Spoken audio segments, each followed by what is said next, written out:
Welcome to École Mont-Bleu in Gatineau, Quebec for this AUDL matchup as the Ottawa Outlaws take on the Montreal Royal. Hello everyone, I'm Steve Stringer, your host for this edition of Rogers Sports Exclusive. With 2 wins through 7 games, the Ottawa Outlaws have faced plenty of challenges this season.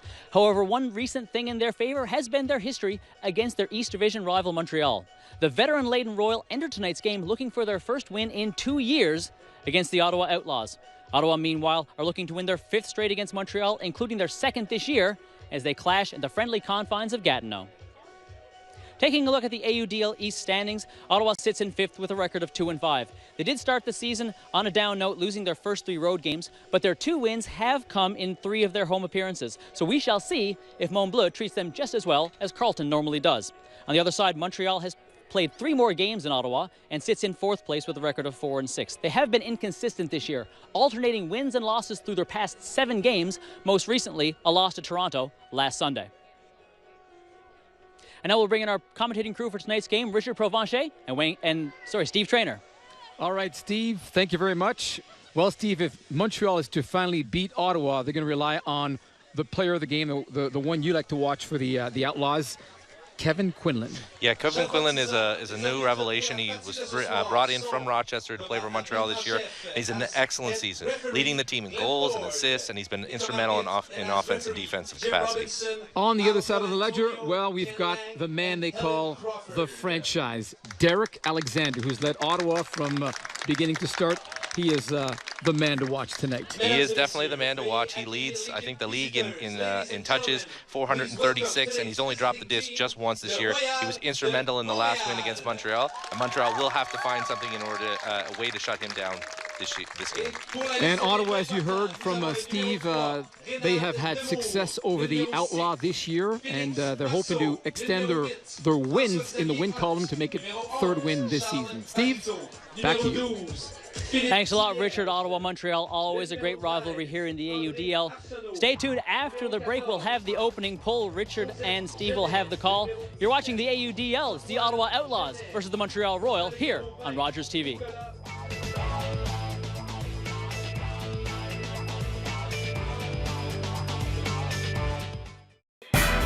This program is brought to you in part by Gabriel Pizza, home of the bigger, better pizza. Gabriel Pizza, 310-7777 or GabrielPizza.com. This program is brought to you by the Ottawa Sun, where real fans turn for sports news.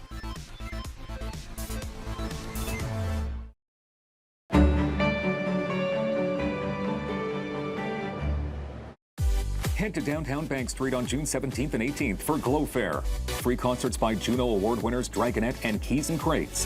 The Silent Disco. 9 city blocks of fun. Visit glowfairfestival.ca. Do you want to talk about it?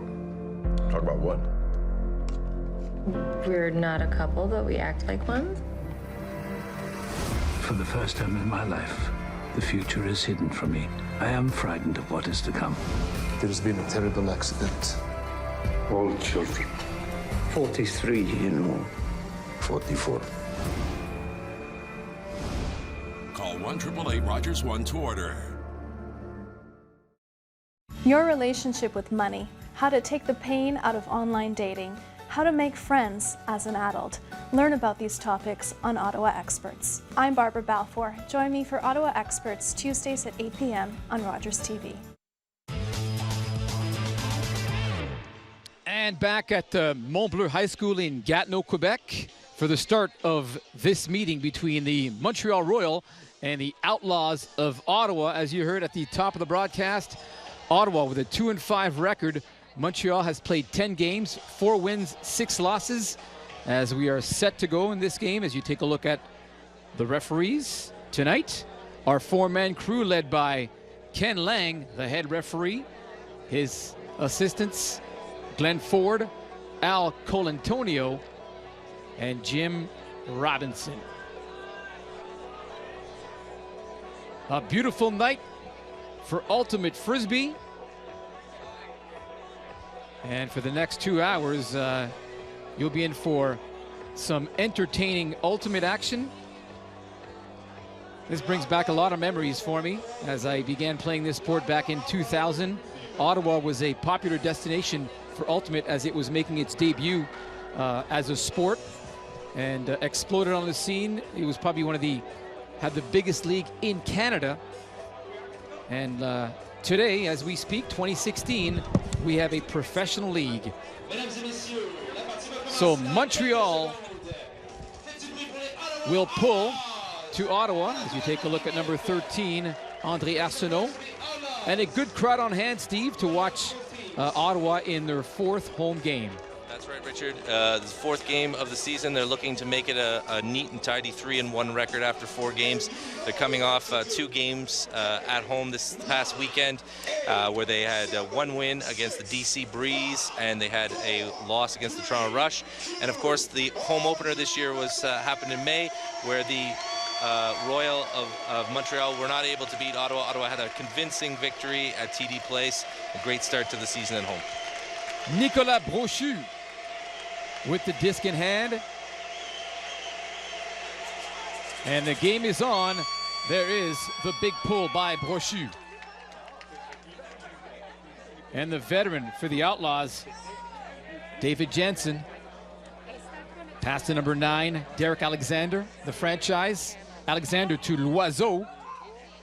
Ottawa looking good on offense in the early going. That's number 14, Mike Lee.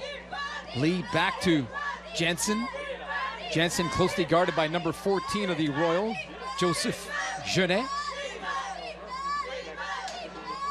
Paul Renaud now. Nice movement by Ottawa to begin the game. Lee. Nice pass to number 9, Alexander. Back to Jensen. And a 2-man game being played. Wide open on the right side is number 20, Paul Renaud. Oh, and a nice lob there. And a catch by Alexander. Backhand toss to number 6. That's Keelan Way. And that pass just overthrown. The intended receiver was Derek Alexander, but nice offense for Ottawa to begin. I mean, they were marching down the field nicely, Steve. I felt like I was back in, it was May 7th again of the home opener. They were just churning on that play. Some excellent offensive work by every player on the offensive line for the Ottawa Outlaws. And the Royal with 1 pass and a quick turnover, as the pass was intended for Simon Ayotte. That was like a 50 or 60-yard pass. So Jensen back on the helm for Ottawa. Here's Lee. Lee with a quick backhand to number 7, Loiseau. And Loiseau scores the opening point for the Outlaw. Nice pass. That was about a 40-yard pass to Loiseau. Excellent pass by Mike Lee, and Carl Loiseau using some of his basketball skills they used to show for the University of Quebec in the Outaouais. He was a basketball player there before he transitioned over to Ultimate. Nice little box out there. I was just going to say. Yep. So that was an excellent comeback for the Ottawa Outlaws. They got a quick turn after they turned the disc over themselves. Montreal, you could see that their energy, they expended all their energy chasing around the Ottawa Outlaws. There was about 20 passes in that first foray. And so when they quickly turned it over, Montreal didn't have a lot of gas on that. Keelan Way got open on the break side. Mike Lee got the big huck out, and Carl Loiseau did a great job in the end zone. Those are the kind of receivers you like to have. Even when it hangs up there, they make room and space for themselves. And this is a 48-minute game, and Montreal already looking tired. They've got 44 to play. Fatigue shouldn't be a factor at this point of the season. No, it's not, and that's the benefit of having a pro league and having everyone so dialed in. There's such a large bench that you will get tired on maybe a long point, but you can quickly regroup, and there's lots of subs. Kevin Grew going for the home run to his teammate, number 81, Kevin Quinlan, the player of the game. And boy, oh boy, 2 quick passes, and Montreal ties it up. Well, noteworthy on that play, Kevin Quinlan, who we featured at the top, he makes a really good grab there. Not only can he throw them deep, but he can run too. And this is just an excellent cut, great space, and a great throw. When we talked to the Outlaws before the game, one of the things they said was they were really excited about the possible matchup between Kevin Grew, who's got some amazing throws and is very dynamic offensively, against Ottawa's new young defensive star, Alex Arsenault, who's an import from Moncton. came about 2 years ago, and he's really kind of stepped up in terms of his play time and his productivity for the Outlaws. Had six Ds on the weekend in 2 games, which is a lot at this professional level. So Montreal quickly ties it up, 1-1.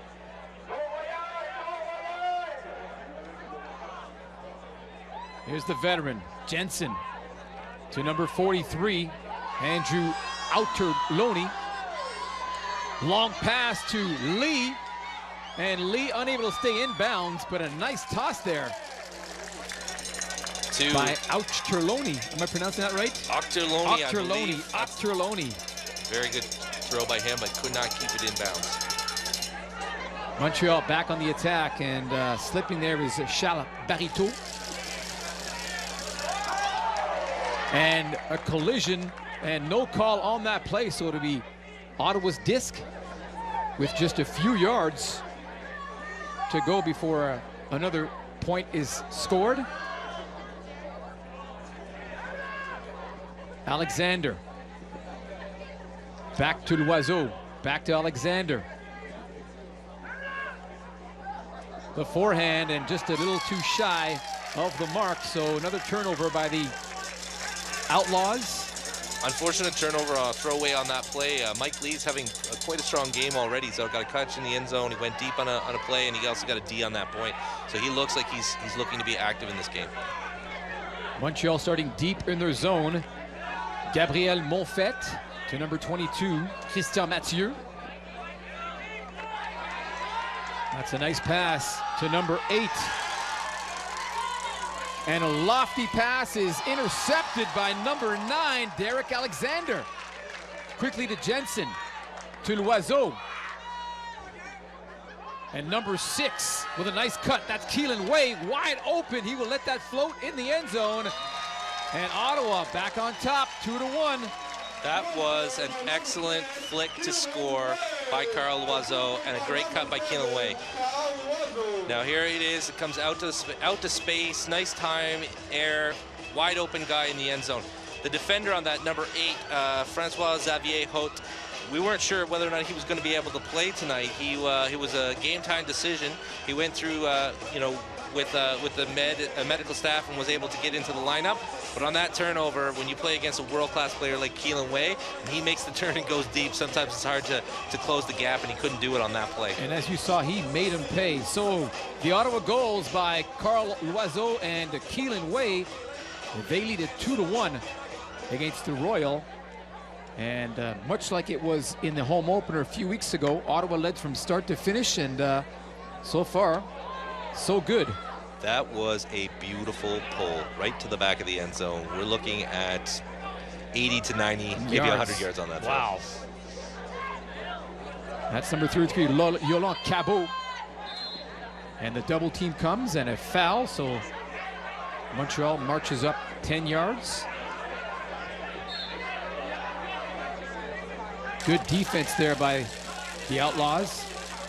Man-to-man. At this level, do you see a lot of zone defense? No, you don't. Excellent hand block by Andy Corey there. No, you don't see a lot because the players are just too good and they've got all the throws. Corey. And a nice catch there by number 33, Paul Mensah. Another young prospect for the Ottawa Outlaws is finally getting his chance to shine here. He didn't play a lot in the start of the season. But this guy is, every time he's out there, he makes something happen. And usually he's made some defensive plays happen earlier in the year. Now he gets trusted with that hammer over the top by Andy Corey. Got to feel good for Andy Corey on that play. He had that massive pull to start. Yep. Then he gets the hand block, which doesn't happen very often. Then he puts a hammer over the top for the score. So he's got to be feeling pretty confident. He's going to make sure that he stays focused for the rest of the game. But that's 3 positive outcomes for Andy Corey on that play, and a great way to get Paul Mensah into the game. And a happy Mensah there, getting some a quick breather. So lots of substitutions in this game. It's a kind of a humid evening tonight, so with a lot of players, they'll be seeing a lot of action on the field. Absolutely. Nice pull. Absolutely, and that's the game within the game. He's using your rosters, whatever you've got on a particular night, using it selectively and keeping everybody fresh and running as hard as they possibly can. Quinlan with number 89, Nick Boucher on him. And the flick there caught by number 3, Reynald Nemours. Number 49, Félix-Antoine Daigle. To 13, Archambault. Good passing on the part of Montreal. They're being patient, which is the key in this game. Kevin Groux. And the backhand to a wide open 81, Kevin Quinlan for his second goal of the game. So it's Ottawa 3, Kevin Quinlan 2. I think we'd have to look at it from an overhead camera, but it looked like there was a little bit of a team or zone defense as a variation for it. So some man going on covering particular areas, and that was led to the breakdown on that puck. One person came in to cover the person that had the disc. That left the cutter deep open, and the cut was made to Kevin Quinlan, and he doesn't miss too often. And Montreal relying on their long pass in this game. Their 2 goals have been on long passes to their open players. That's right. So if you're in Montreal, you got to feel good. In the last game against Ottawa, they weren't able to stay close early on. Ottawa got a quick, early, big lead, and they were able to maintain it throughout the game. So Montreal wants to keep close here and build up some confidence so they can finally overcome Ottawa and finally win a game against them on the professional scene. Nick Brochu with the pull. Ottawa back on offense. That's 43. Octerloni. Nice pass from Keelan Way to Loiseau. He catches it. Retrieves it back to Alexander. Alexander decides to retrieve to David Jensen. Back to Alexander. To a cutting Way. 2-man game being played effectively there by the Outlaws. Jensen to Loiseau. And a beautiful pass to number 6, Keelan Way, for his second score of the game. Loiseau looking good on that forehand. And a nice run there by Way too. Just an absolutely beautiful pass, break pass in there. Nice forehand flick underneath the defender, and a really good cut by Keelan Way. One of the things that makes Ottawa look so good here against Montreal is it's not just Derek Alexander being as good as he is, and we all know that he's a very good player. What really makes them good is this team has depth. The record says 2-5, but everybody on this team is really good at ultimate. It's the result of having such a big local league and local community and a good junior program for a lot of years, run by Michael Ronsky, Hagen Riglin, among others. So Carl Loiseau and Keelan Way, those are some of the 7 that have really been running the Ottawa offense, and they have 7 guys that they can put out there all the time, and any one of them gets the disc, they are dangerous. A long pull by the Outlaws, and Montreal deep in their zone. Let's see what they can manufacture in the opening quarter. Again, a fake there by number 80, Kevin Groux, to number 21, Gabriel Monfette. There's 49, Félix-Antoine Daigle, to an open Kevin Groux. Groux with the fake. Open was number 81, Quinlan, and Quinlan going for the open player, Daigle, in the end zone. So Daigle makes it a 1-point game. Ottawa 4, Montreal 3. Good run there by the Royal for that score. Yeah, great job by Daigle to run that cut. That's a perfectly run cut, and he caught it very quickly. He knew that Jordan McGregor was coming on board. But the story that we're seeing develop here is Kevin Quinlan is living up to the hype that we gave him before the pregame. It's just the offense is kind of running through him, and when you have the ability to take the disc and curve it like that on the forehand side, you just threw it right over the defense there, and the Ottawa defense kind of got caught staring at him, thinking, where is he going to put it, what's he going to do? And when they got caught flat-footed, the disc was in the end zone before they knew it. So Montreal within 1 of the Outlaws, 4-3 with 5:42 remaining in the opening quarter. That pull seems to be sitting in the air, and it goes out of bounds. One thing we have, as opposed to the home opener, we have Dave Jansen subbing in for Kinley G. Now, Kinley G is 18, 19 years old and is playing at the World Juniors this summer. And Dave is on the other side of 40. He's a very young-looking and very young-playing guy. Is he ever? Yes, but we definitely there's no drop-off from having either of those players on the field, but that's a difference from the home opener. Octorloni to Paul Renault, and Renault finds a wide open number 7, Carl Loiseau, the Birdman, for his second point of the evening. So it's a 5-3 score for the Outlaws. I feel like we're saying Carl's name quite a bit here. It's just, it's such a great cutter in that he's going top speed there, but it looks effortless. And he knew where to go, and he gave himself just the amount of space that he needed in the end zone sideline there in order to catch it in bounds. And a very nice throw from the Outlaws as well. They're really flowing here. The weather is perfect. It is the perfect night to play Ultimate here. You got it was a little warm today, but it's cooled down. There's no wind. It's not a factor. So we're going to see all the vast array of throws from both teams. You mentioned the range of age in this league, and especially on the Outlaws. I mean, you've got guys in their 40s and guys in their late teens. You've got to be in shape to play this game. Absolutely. It is a young man's game, and it's becoming more and more of a young man's game. You know, you look at footage from about 10, 15 years ago, it was a different age demographic. Now it's all young guys that are at the top of their game and the top physically, and training in the offseason as well has never been more important. Montreal now trailing by 2, trying to get things going. The hammer is picked off by number 89, Nick Boucher, and finds a wide open Jordan McGregor. The kids nice turnover. The kids are all right. They certainly are. Nick the Quick Boucher, savvy lefty Nick Boucher with that interception on that play, and then he throws it out to another young player, Jordan McGregor, and he strikes for the. Here we see the defensive play, just great positioning, good read on that play, and left-handed throw out to space. Transition offense. It's so quick if you move the disc after the turnover quickly before the defense has a chance to set. Montreal caught gambling on offense. Jordan McGregor has kind of emerged this season. He didn't have a lot of play time to start the season. And he's actually a reigning university champion with the Queen's University team. They won the championship last November, and he was a key part of that team that won the championship. But he's been inserted into the lineup a little bit more in the last couple of games because he makes Ds. You know, he goes out there, he's fast enough and strong enough out there on defense to force Ds, and he gives Ottawa a better chance to win, which is why he's playing more now. Ottawa leading 6-3, and a nice left-handed pull there by Nick Boucher. Just landed out of bounds, so Montreal will be starting at around the 35-yard line. It makes a big difference when you can get the pull the disc and have them start inside their own end zone as opposed to the 35-yard line. That's a 50-yard difference in terms of how far they have to work it up the field. A little bit of contact there and a foul called. So they'll march the disc up 10 yards up the field. And a quick score by Montreal. Number 81, Kevin Quinlan, to his teammate, number 17, Antoine Genet.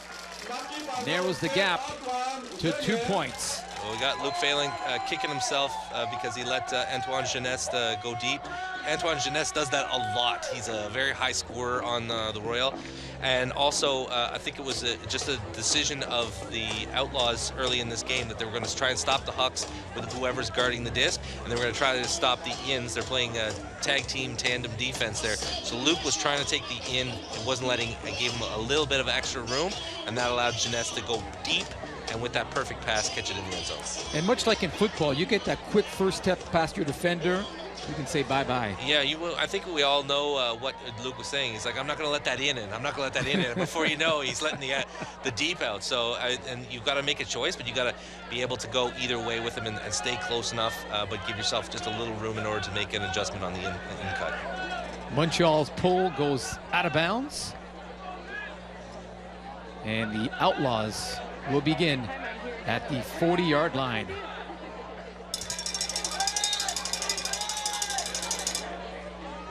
Here's number 9, Alexander. Back to Jensen. Right up the middle to Keelan Way. Way cross court to number 20, Paul Renault. Back to Way. Ottawa patient on offense. Alexander to his brother, number 10, Ken Alexander. Cross-field pass to 20, Paul Renaud. Ottawa methodically cutting up the Montreal defense. Here's Loiseau. Loiseau now to number 14, Mike Lee. They'll have to hurry, as you mentioned. They have 7 seconds to get rid of the disc. That's right, and this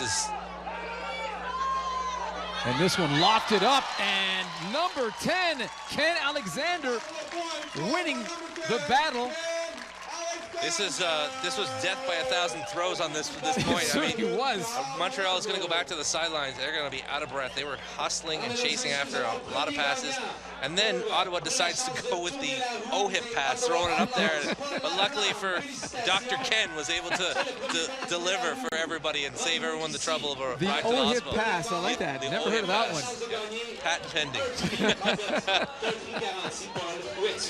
I can't take credit for that. That's been going on in the league for years. It's a good way to dissuade people from throwing those floating passes up getting the air. cut at the knees, landing on your shoulder, your head. Exactly. Nonetheless, a nice goal there by Ken Alexander has Ottawa up by 3, 7-4, with 3:37 remaining in the opening quarter.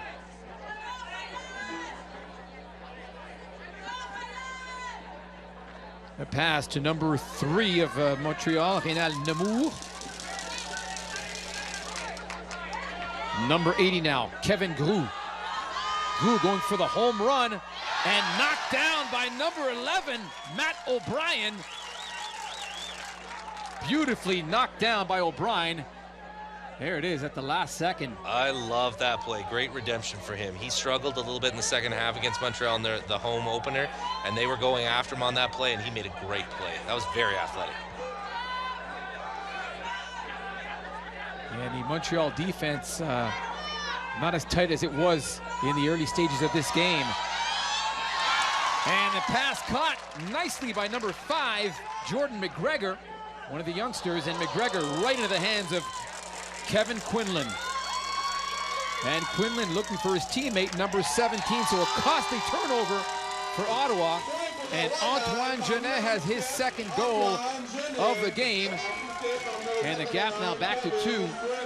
Ottawa 7, Montreal 5. What happened on that play? This is a great play. It's called the preservation or conservation of greatness. You make a great catch like that, go and turn it over immediately. Unfortunately, he was just jacked up with adrenaline after that play. What a great catch by Jordan. Unfortunately, he just passes it to the wrong team, and then bang, transition offense for the Royal here. Look at this beautiful throw. One storyline we're seeing here is Kevin Groux, and I know that both the Royal and the Outlaw talked about it. This Kevin Groux is just fantastic at throwing that flick puck, even with the mark on him, heavy pressure defense, and he's putting it out there, which is such a nice touch. We'll look to see if he can continue that for the rest of the game. That's going to be a very good asset for Montreal if they're looking to break this skid against Ottawa. Here's Nick Brochu with the pull, right to Jensen, to number 43, Octorloni. Nice pass to number 20, Paul Renaud. Renaud with the little hammer throw to his teammate. Back to Renaud.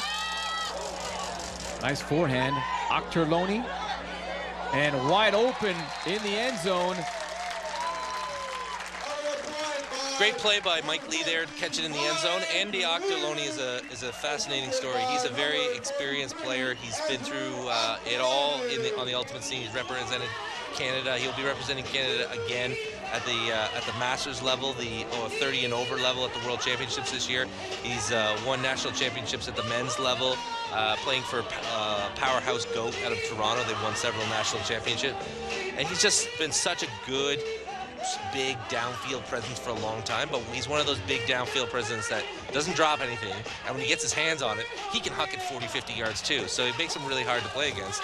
You don't want to give him the ends, you don't want him to beat you deep, but you also don't want to give him the ends, because if he gets his hands on it, he can do some damage too. So just nice to see him make that play, and Mike Lee seems to be really on a roll tonight. He seems to be revved up and ready to go. And a happy Mike Lee on the sideline. You saw him smiling from ear to ear with his first goal of the evening. Nice pull there by Ottawa, getting Montreal deep into their zone. That's number 17, Genet. to 49. Daigle across to Kevin Grue.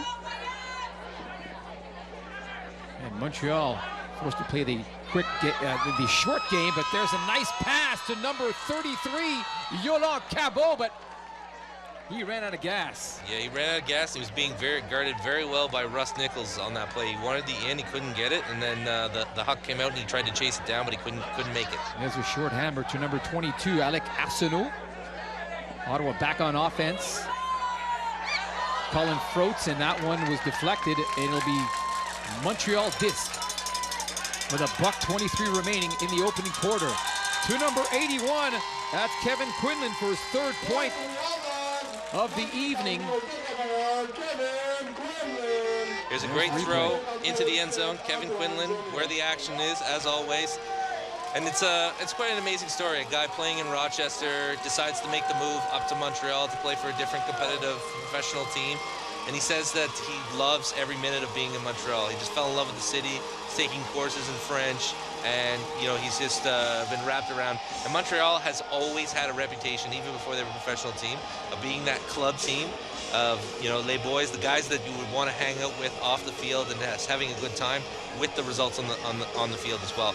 The only time that Ottawa and Montreal met in the championship, the national championship, was 2009, and Montreal won it by a single point, universe point, and they won it on a big long huck from Jean-Lévis Champagne to Christian Mathieu, and both of those guys are still playing for the Royal now and serve as strong players and leaders for the team. Incredible story. 8-6 to score for Ottawa. They'll have led from start. There's number 14, Mike Lee, with the last goal for Ottawa.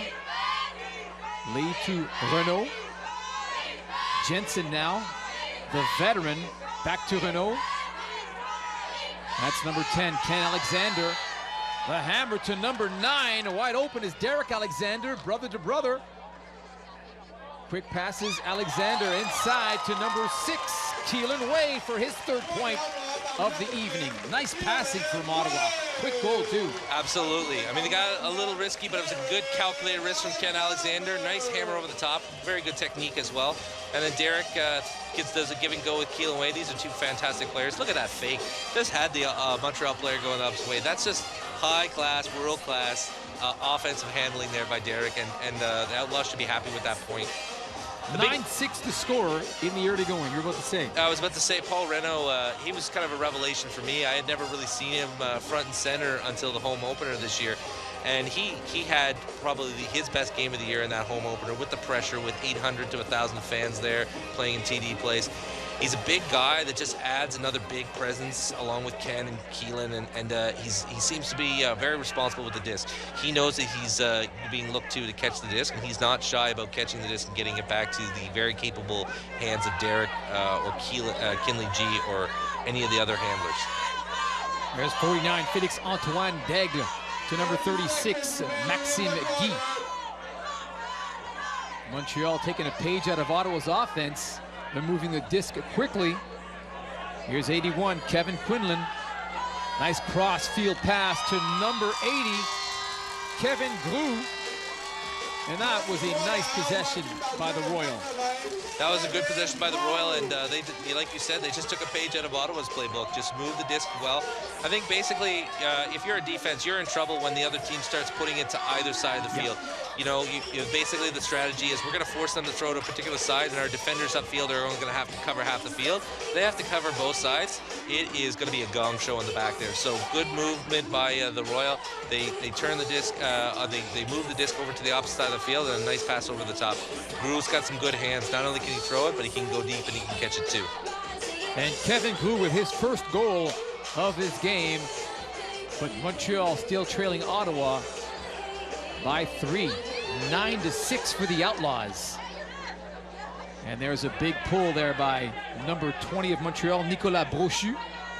Jensen to number 9, Derek Alexander. He had an open teammate to his right. Finds Keelan Way.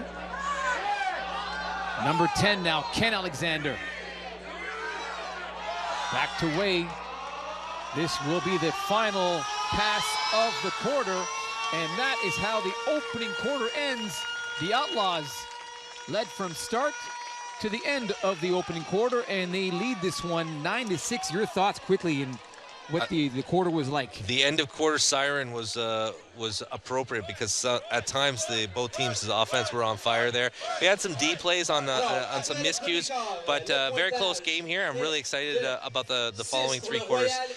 Don't know how Montreal's going to find an answer for Derek Alexander yet, but I'm sure they have some strategies.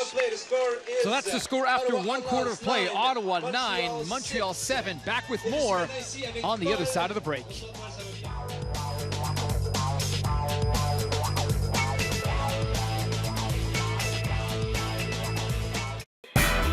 This program is brought to you in part by Gabriel Pizza, home of the bigger, better pizza. Gabriel Pizza, 310-7777 or GabrielPizza.com. This program is brought to you by the Ottawa Sun, where real fans turn for sports news.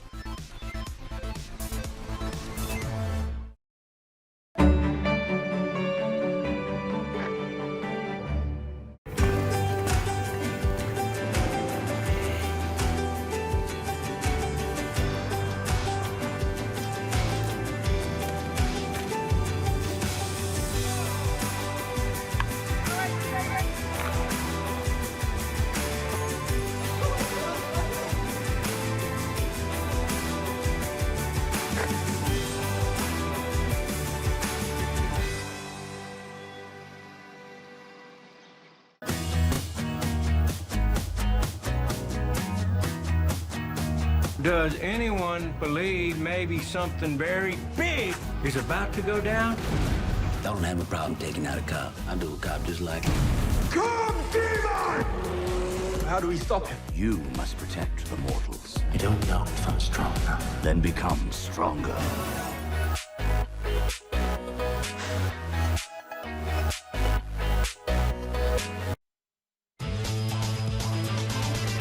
At École Secondaire Mont-Bleu in Gatineau, Quebec. The Ottawa Outlaws leading the Montreal Royal 9-7. And Steve, let's take a look at what happened in the opening quarter. Ottawa came out smoking. Smoking hot on this in front of the home fans here in the new park. And Montreal was not afraid to go deep as well. They started off lots of deep pucks at the start. That came after some really good offensive play by both teams, working it underneath. Paul Mensah getting into the action and going deep. And Kevin Quinlan was a really big story. We knew he was going to be, and he has scored and thrown some big strikes for the Royal. And Carl Loiseau has also been a real huge player. He's been good on defense, and he's also been very good on offense, both throwing the disc deep and catching it in the end zone. And leading the way for the Ottawa Outlaws is Keelan Way with 3 goals. And on the other side, some balanced scoring from Montreal. Kevin Quinlan with 3 and Antoine Jeanette with a pair. Here's 81, Quinlan. Back to his teammate, number 49, Félix Antoine Daigle. To number 3, Reynald Nemours. Montreal being forced to retreat as opposed to march forward up the field. There's number 80 with a quick pass, Kevin Grou. Oh, what a catch by 81, Kevin Quinlan. Jordan McGregor nearly knocked it down. And a 7-second count, I believe. Looks like it. Looks like there was a turn on that, unfortunately. They waited too long to get the disc off. So the key in this game is to release the disc in 7 or less seconds. That's right, and unlike the non-professional league where the defender is in charge of counting the stalls, it's the referees that do it in the UDL.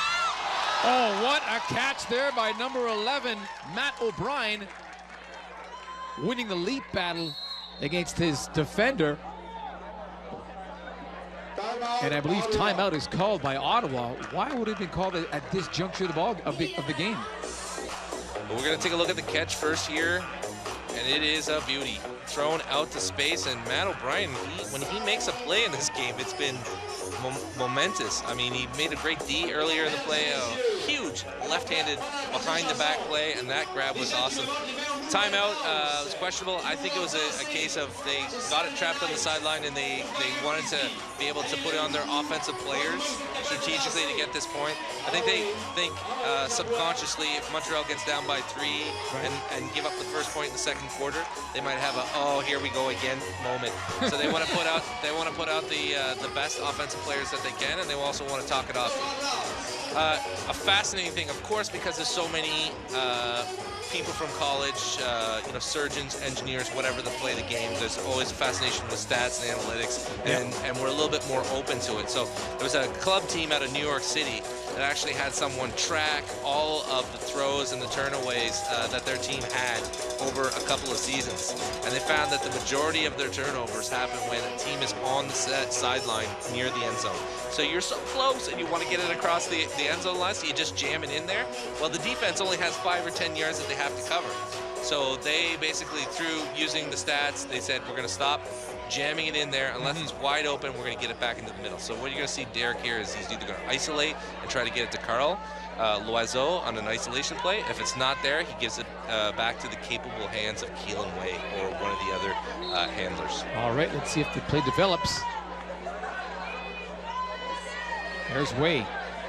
Jensen was stationed right near our booth, the far left side of the field.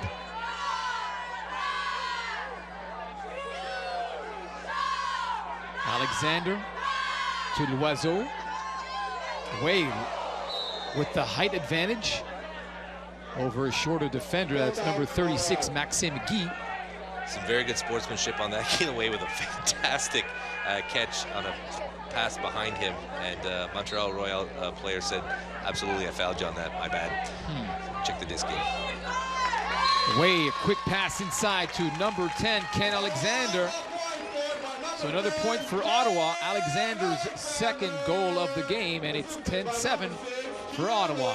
So definitely a nice throw in here, a nice quick throw after Keelan gets fouled and gets the disc repositioned into the middle of the field and advanced a bit. But that really came from a lot of patience. Derek could have tried to jack it in there to Carl Loiseau after the timeout, but instead he got it back into the middle of the field, and they moved it around and they opened up the different lanes that they could throw into. Instead of just one lane, they had multiple ones. Really good save by Keelan Way there on a pass by Carl Loiseau. That wasn't an errant pass, but it was a little bit behind him. And those are some of the toughest ones because you usually have a hulking defender running behind you and they're not going to stop. So Keelan was able to go across the body and make that grab. Well-deserved foul, checks it into the middle and gets the assist on that goal. So Ottawa back on top by 3, early stages of the second quarter. Nice pull there, right into the hands of number 49 for Montreal.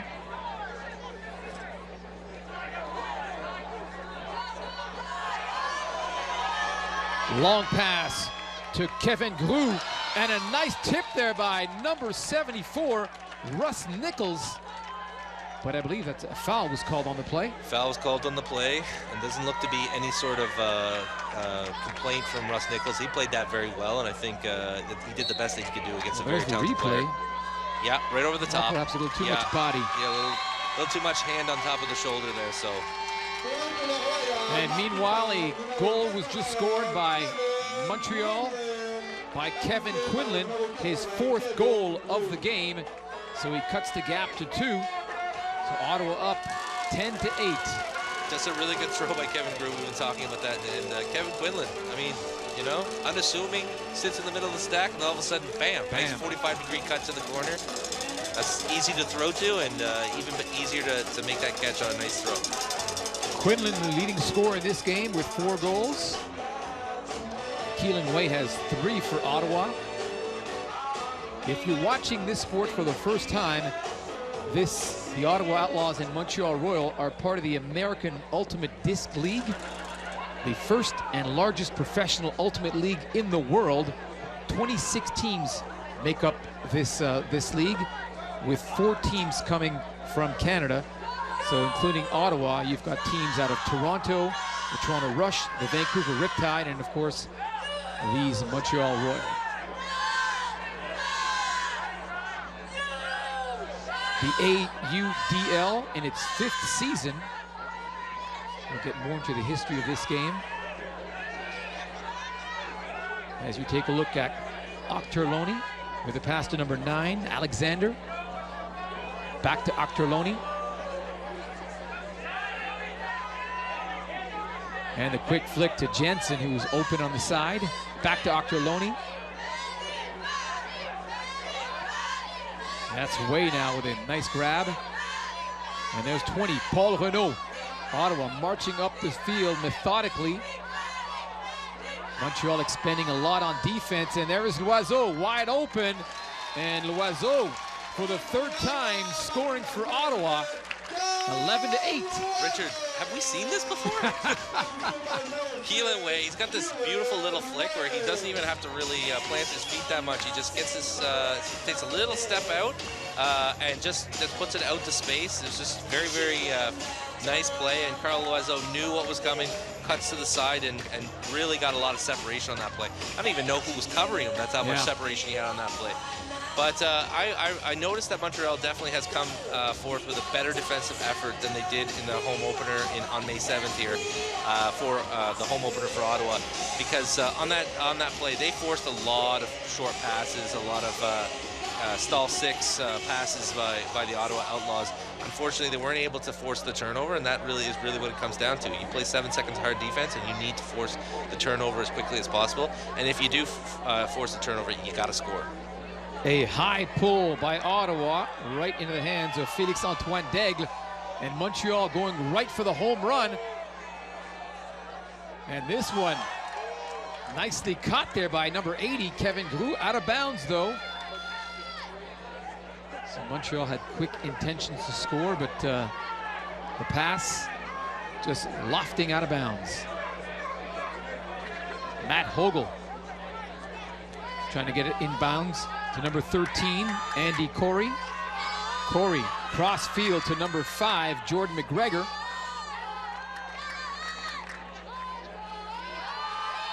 Corey with a deep pass intended for number 89, Nick Boucher. And looking for the call from the referee. He's not quite in. To number 11, Matt O'Brien, and there's a score for Ottawa. O'Brien's first of the game, and Ottawa goes up by 4, 12-8. Huge defensive turnover created, and then they actually get the disc down the field and score on their first chance. What a catch by Nick Boucher on that. I thought I was actually in Kevin Gruel's hands. No strip call, so clearly it was all Boucher all the time there.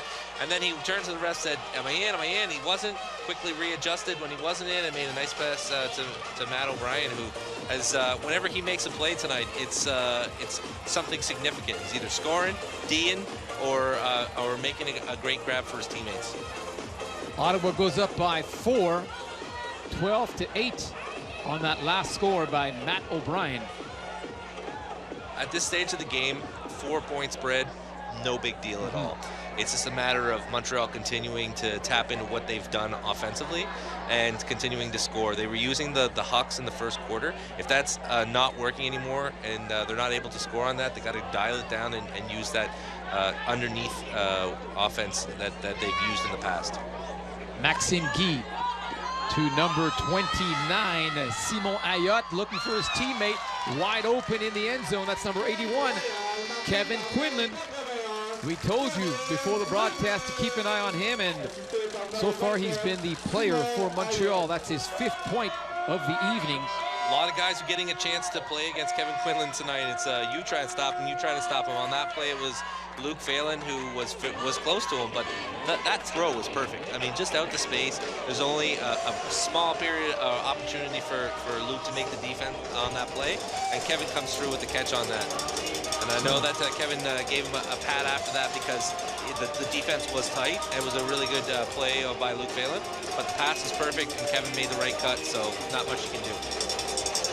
The American native looking good so far for Montreal with his 5th goal of the evening. And there's the pull. Right to David Jensen out of bounds. So it'll be Ottawa possession at near midfield. Another reason why there's such large rosters, in addition to keeping everybody fresh during games, is the demand of the schedule. I mean, we're playing a 16-week schedule, whatever it is, and people have jobs, regular jobs that they got to do, and there's also injuries. I mean, these guys are pushing themselves 100%. So if you're not 100%, you can't play. Here's Loiseau, wide open in the end zone, beats his defender easily.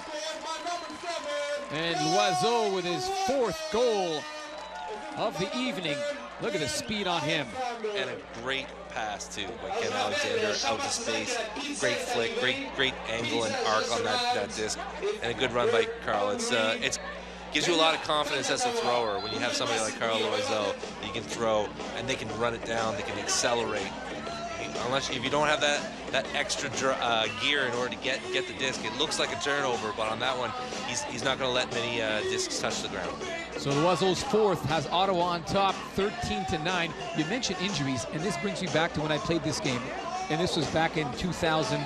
I was much younger, and I remember after playing one game, I'd go home not only exhausted, but sore. I mean, this is a game that you have to play offense and defense. The flow of the game can change in a moment's notice, and as you're running fast, full speed up the field, turnover happens, you've got to jet back down the field. So your body takes a beating. In the amateur level, in the national club level, they go to tournaments and they'll play 8 games. Yeah. So that's a lot on them. So when you're playing pro, you're like, oh great, I'll only play for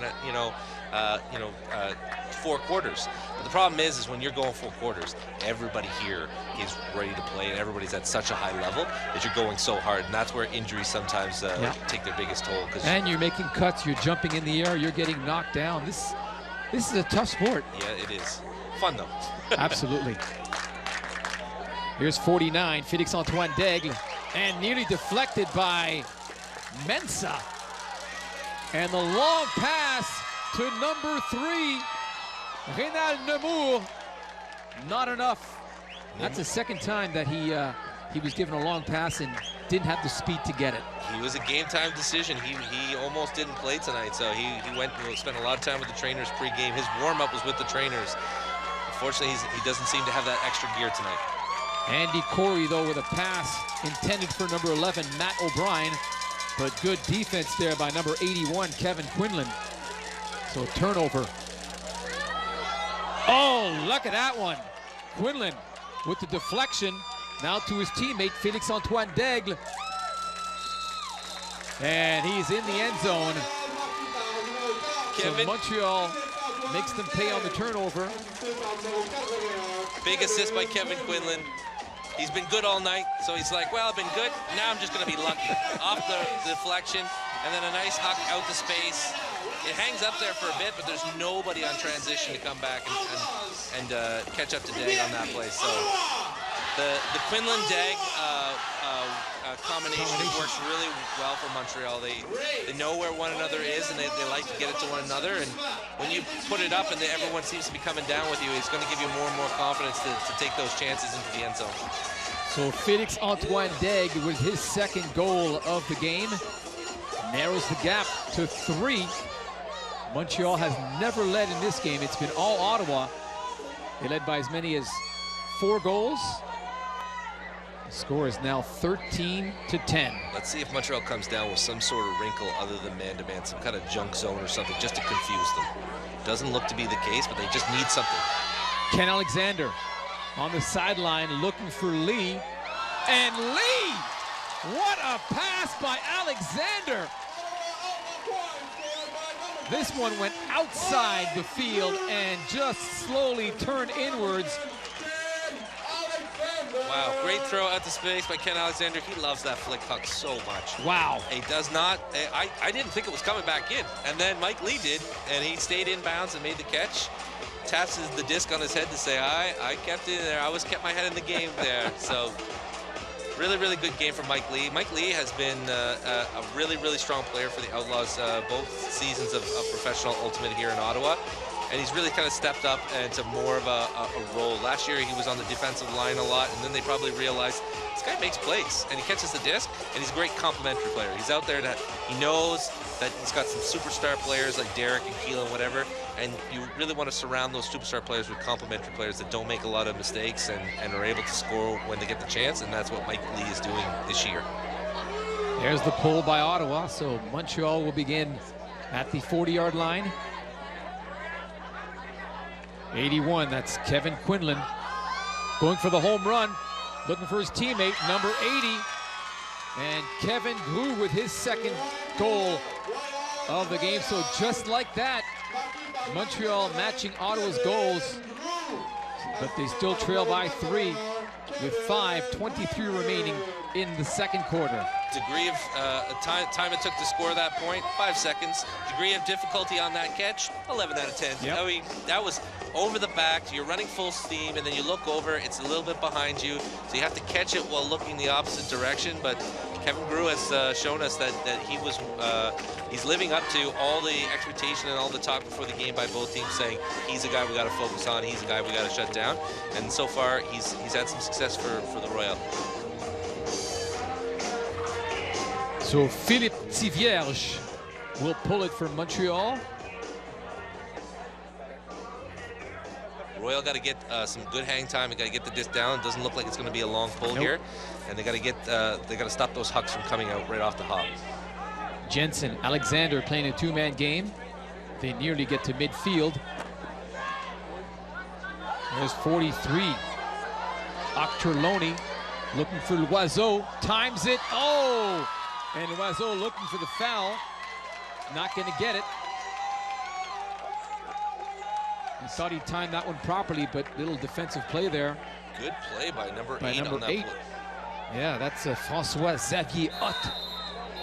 He too was a game time decision due to a nagging injury, but he got some hang time on there. He was a little shorter than the player he was trying to shut down, but he managed to get the jump early, and it looks like there's a timeout called. So time called by Montreal, who trail Ottawa 14-11. As I mentioned earlier, the AUDL now in its 5th season. Some championship history to pass your way. The first championship was won by the team out of Philadelphia in 2012. In 2013, Toronto beat Madison by 2 in a low-scoring game, 16-14. The following year, San Jose met Toronto. They beat them 28-18. And last season, San Jose winning back-to-back titles with a 17-15 win over Madison. So in the last 3 years, you've had 3 teams compete in the championship. Toronto twice, San Jose twice, and Madison once. And this year's championship is being held in Wisconsin-Madison. And I think based on the standings and based on the players that are playing for the Toronto Rush, we can expect them to have a chance to be in the finals again. A team to really watch this year is actually the Dallas Roughnecks. They're an expansion team that actually has an owner that went out and purchased players to come and play. Some of the best players in America have moved to Dallas to come and play, and they've been just absolutely outstanding. They're undefeated. They have a ungodly plus-minus in terms of goals scored versus goals against, and they're definitely going to be the team to beat this year. So the championship to be held in Madison, Wisconsin at the end of the season. Montreal back on the attack. Nemours to number 17, Antoine Genet. Crossfield to number 49, Daigle. That's number 80, Kevin Grew. And that one nicely deflected by Matt O'Brien. O'Brien is open in the end zone. Oh! And the deflection there by number 49, Félix Antoine Daigle. Johnny on the spot. And Antoine Daigle now looking for the home run to his teammate, number 81, Quinlan. So Quinlan now with the hammer to Grew, and he connects. So Montreal looking good on that deflection in the end zone, the turnover, and scoring quickly. So it could have been a 3 or 4 point game there, and instead now it's a 2-point game. what we saw there was the game within the game. So there's a rising star in Ottawa called Alec Arsenault, and he is doing an excellent job of playing defense on some of the better players from Montreal. Helps force that turnover. Then they have Montreal turns it over themselves. In Ottawa, Alex Arsenault forces the turnover, and then Montreal on the quick transition. Kevin Quinlan is no longer being guarded by Alex Arsenault, and boom, the disc goes right into the end zone. So I think that Ottawa has a good idea on that last play of getting Alex Arsenault to play against Kevin Quinlan. We'll see if they can continue to enforce that matchup, and we'll see if Alex Arsenault can continue to do a good job shutting down, because someone has to step up and help stop Kevin Quinlan. A beautiful pull by Montreal has Ottawa deep in its zone. Here's Loiseau.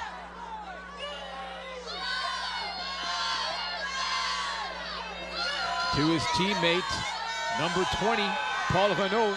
Renaud looking for Octorloni. He lets it float into the end zone. And just like that, 3 passes in. Ottawa back on top by 3. When big men start cutting in and throwing backhand hucks like that, you're in trouble when you're on defense. And that's what happened. Paul Renaud caught it. No one thought he was going to make that big bomb, and he just pulled it out there, and he threw it to another big guy, Andrew Octorloni. Nice grab by him on that play, over the top, over his shoulder as well. But that just speaks to how Paul Renaud is developing as a player. He's becoming more dangerous now. He's not just a guy who catches it in the end zone. He's a guy that can catch it underneath and do something dangerous. Octorloni's first goal of the game has Ottawa back on top by 3, 15-12, with 3:30 remaining in the second quarter. Those deep hucks are just a game of inches. You know, the defender is just within inches, and they just can't get it. And if you're a tad slow, or you're hurting from an injury or whatever, sometimes it's almost impossible to catch up to those guys. Nice pull there by Ottawa, nearly hitting our cameraman in the end zone. But it goes out of bounds, and Montreal will start. Andy Corey's been a weapon of mass production on the pulls. His hang time is really good, and he's really putting it deep and in a position for Ottawa to play well. Unfortunately, couldn't keep it in bounds, so Montreal gets to take it out of the end zone. Oh, and a big mistake there by Montreal, and Ottawa looking to capitalize. Look at Alec Arsenault running the field. Nearly bobbling it is Jordan McGregor. And McGregor to number 74, Russ Nichols. He gets his first goal of the game. And Ottawa quickly going up back by 4 points in this one, making Montreal pay for that costly turnover.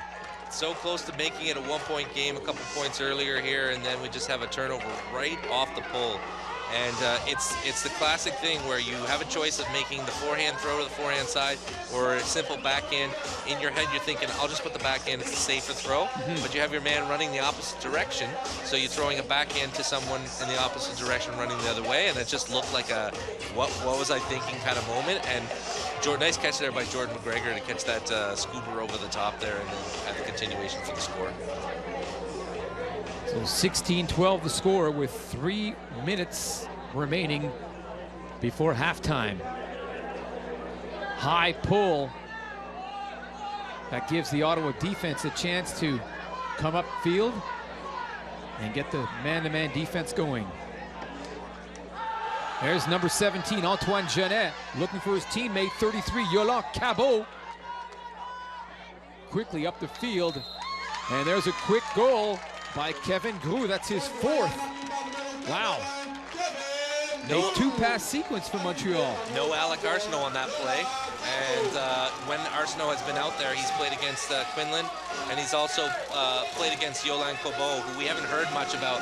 Now, Cabot is a big star, and we haven't seen him that much. So clearly Ottawa has set up a game plan that seems to be working. They changed the people that went out there. They had a 4-point lead, so they decided to throw some fresh bodies out there. And unfortunately, once Cabot gets the disc, he can make that continuation play quite easily. So nice catch by Grou once again on the score sheet, and some good work by the Royal to get on the board again. So Nick Brochu, who has had most of the pulls in this game, to do it again for Montreal. And a nice one right up the field into the hands of David Jensen. Best one of the night for Montreal so far. Nice pull. Jensen to number 9, Derek Alexander. And to number 6, Keelan Way. Cross field, and number 8 comes up hobbling for Ottawa, David Jensen. So keep an eye on him. He looks fine though on that last cut. So we're seeing a zone here. They're trying to stop the Hucks. We're seeing a zone. Everyone's playing within a particular, it's kind of a junk zone. They might break the man soon, but they're trying to prevent the Hucks and make Ottawa make a lot of passes here. Jensen to Octorloni.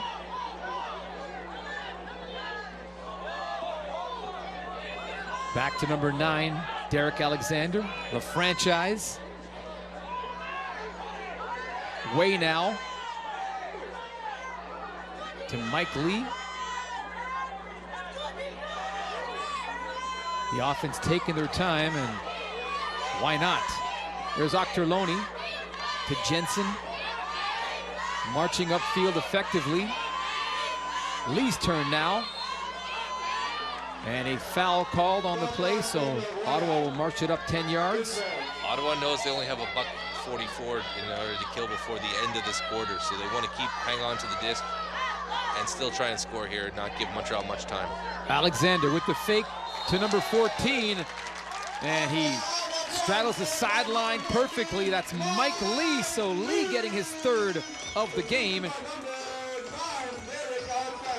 Nice throw up the line there. Derek makes the give and go with Mike Lee, and Mike Lee makes a nice grab.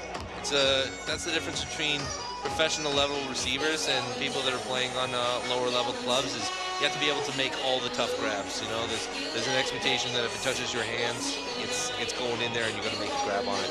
Mike Lee's having a very strong night on the efficiency side of things.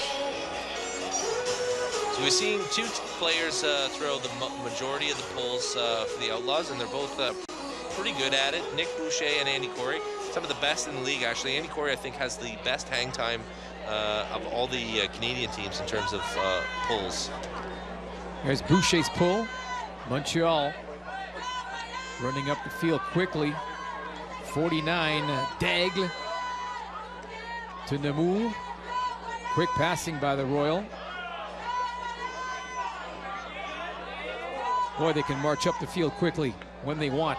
Quinlan to Grou, to a wide open teammate, number 49, Félix Antoine Daigle for his 3rd.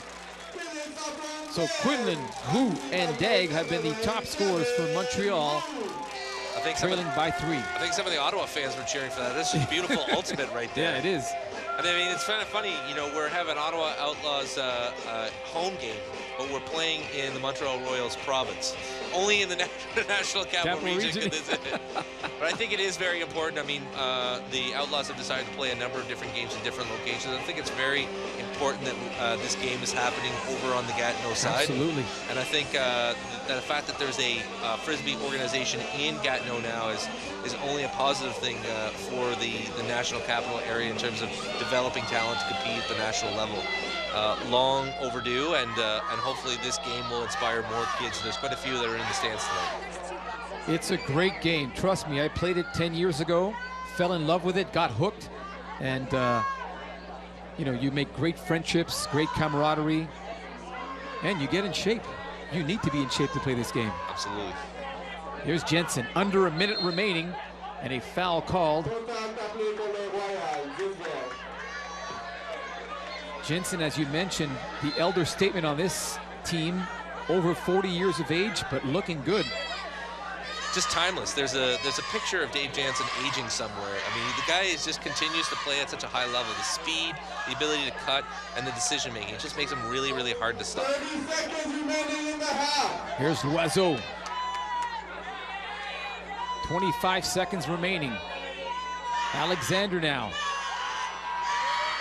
And Way is open in the end zone, and there it is. Keelan Way's 4th of the game. And Ottawa now leading by 4, 18-14. Beautifully done there by Way. really good patience. It was predator versus prey on that. And I know that Montreal's just coming off of, and that's what you want to see from offense. You want to see them being the ones, so we control the disc. We can reset it anytime we want. We don't have to worry about, making that next pass. And so Ottawa just kept working it, waiting for that one guy to break away and go deep. And once Derek got the disc, Keelan just was, it was go time for Keelan. And great throw out to space, good timing, good run, great offense. See if Montreal can get one in the next 16 seconds. They're going to want to catch it right off the pull if they can. And the Outlaws are going to want to try and put it as deep as possible and as close to the back of the end zone as possible on this. And they will rely on Andy Corey with the pull. This one high. Looks like it'll end up out of bounds. So Montreal with 16 seconds remaining in the second quarter will try and cut the gap to 3. They trail by 4.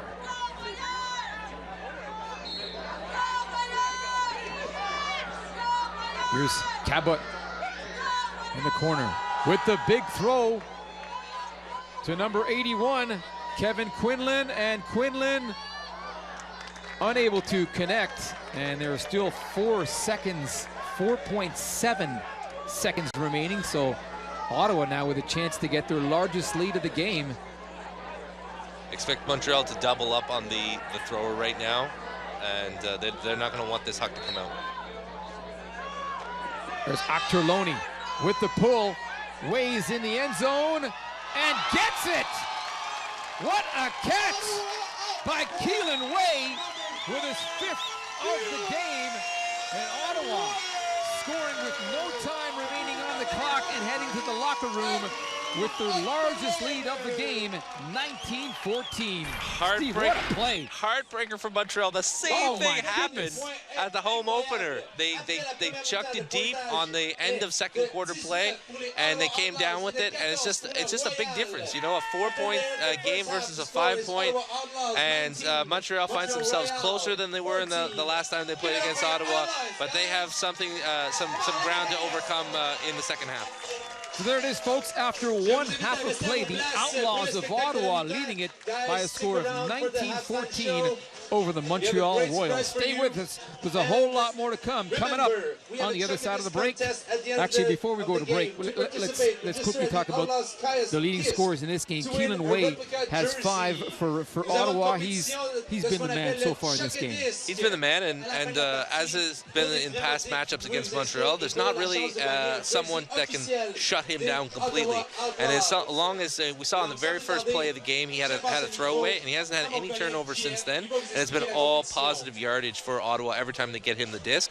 And he's been getting a lot of yards whenever he throws the disc. All right, right now let's go field side with Steve Stringer. Thank you, Richard. Standing by now with Ottawa coach John Haig. John, up 19-14 at the half. What are you seeing out there? I'm really happy with how our offense is moving the disc. Our pull plays and our set plays have been really crisp. We've hit our connections well, and I'm happy with how our offense is executing. And our defense has put a lot of pressure on them and created some chances for us to help us get the lead. That last point, a nice catch by Keelan Way. Keelan and Carl Oiseau have been, the huck game to them has been going very well today. A word on your cutters and how they're able to be getting open to this Montreal defense. The connection between those two in particular has been great all day. Keelan's throws are on point, and Carl, I mean, he keeps losing his guy deep, so I'm definitely very happy with the connection between those two and the goals they're putting up. The Alexanders, both of them so pivotal to this game. Ken and Derek, great movement with the disc in the backfield. A word on your handling, and how do you feel that can continue in the second half? I've been really happy with our handling has worked out so far. We're missing one of our main handlers, Kinley G. He's away with Team Canada this weekend, but we're really happy how David Jansen stepped in to work with Derek to keep the disc alive. Now, in terms of defense, they've got 2 guys, Kevin Quinlan, Kevin Grew, who have certainly they've been getting their looks deep. In the second half, is there a way that you can maybe limit their looks? Obviously, those are 2 great cutters. They're definitely our game plan centers around those 2 because we know they're dangerous. They beat us a few times, but a couple times when we do break up the set play, we notice they're in trouble. So I'm happy with how we're playing. We'll just try and limit some of the deep shots in the second half. Yeah. Is there anything else that in the second half you might look to say maybe a little bit of a tweak on this from over the first half? I'm happy with the first half, so we're going to stick with what we've got. But if they make a change, we'll definitely adjust to match them. Fantastic. Thanks a lot, John, and good luck in the second half. Thank you. As the first half of this AUDL matchup is in the books, Ottawa, the Outlaws lead 19-14. Stay tuned. Richard and Steve will have some analysis at the halftime. You're watching the AUDL here on Rogers TV.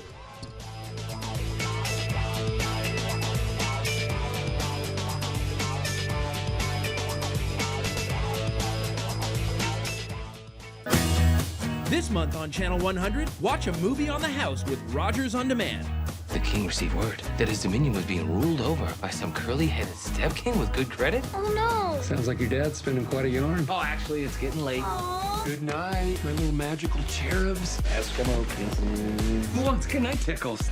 Good night back scratches. Oh, Hey, who wants $20? All through June, check out the Movies on the House collection on Channel 100 and start watching today.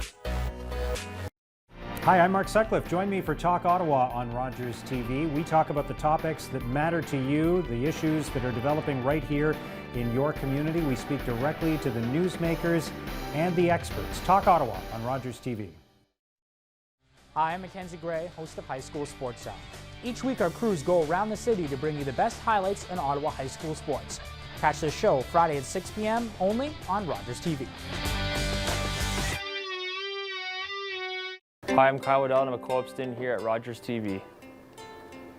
I really enjoyed this co-op placement because all the people you got to meet, they're so welcoming, as well as the new experiences such as covering 67's games or being a reporter for High School Sports Zone. It's all a big new experience. I want to be a reporter because with High School Sports Zone, I got to learn how to properly write reports and cover games properly. I would definitely recommend this program at Rogers TV.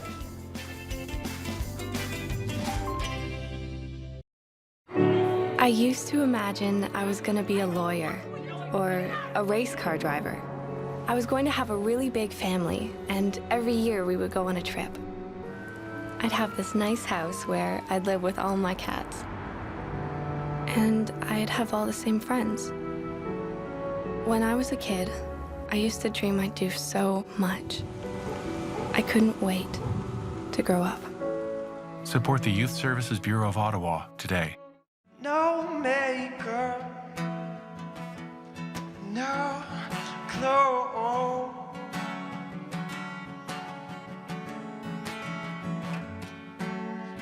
Deja vu.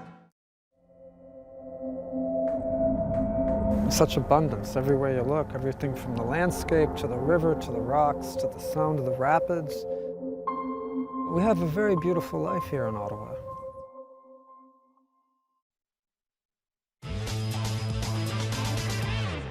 And back at École Secondaire Mont-Bleu in Gatineau, Quebec, Ottawa Outlaws facing the Montreal Royal in American Ultimate Disc League play. And Steve, we talked about Ottawa's record before the game, 2-5 record, but the way they're playing today, the way they're scoring is certainly not indicative of their league record. They are dominating Montreal. They are dominating Montreal, and it's the same story that it is every time. Derek Alexander and the rest of the offensive line has not been stopped, and there's no strategy for stopping him thus far that we've been able to see. They're really clicking on offense. They're getting the disc in early and often, and on defense, we're seeing some great plays from some of the younger players. The Royal are led by 3 players, Quinlan, Grew, and Degg, but other than that, there's not much offense other than those 3 guys. It looks like Ottawa's keyed in on them when they can. That's right. And those players have played very well and been a factor on the score sheet. But one guy that we've noticed that hasn't been on the score sheet that we expected a lot more from was been Yolain Cobo. He's a great player, has played for Canada internationally, but he just seems to have all the tough matchups tonight, and he'll be looking to rebound in the second half.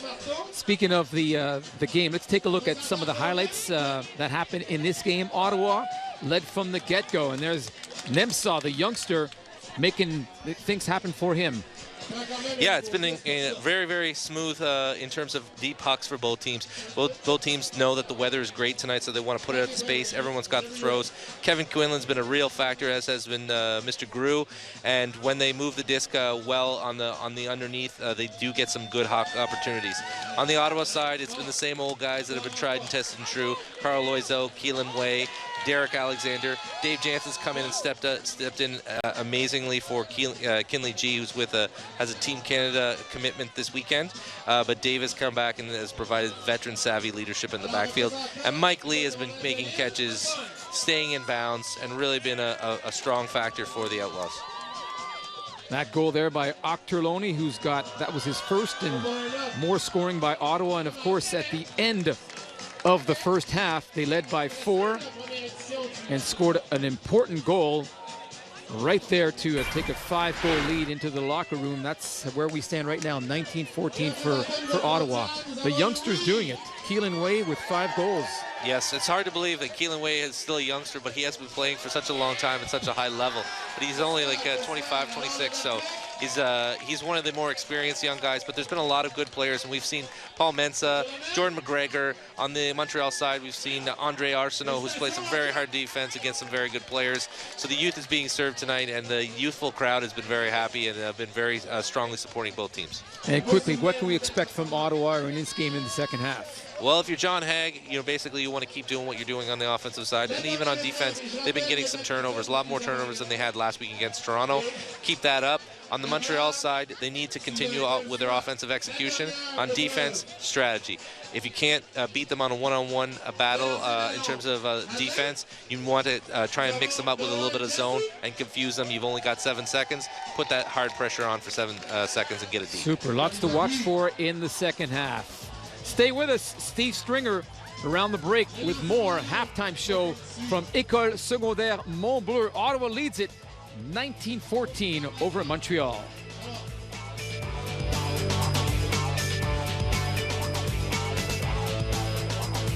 Wow, this place is one of a kind. I am so sick of crying. This is the last time.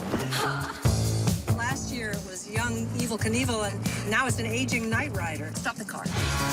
Time for me to open my eyes and look at the world around me. We wandered a bit too far. We're on the nude beach. Oh, good thing you're not a prude. Oh, let's get out of here.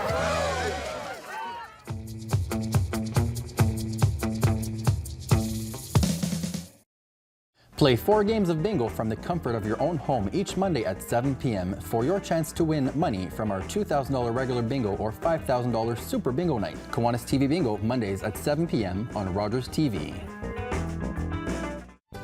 Find out what's cooking in Ottawa.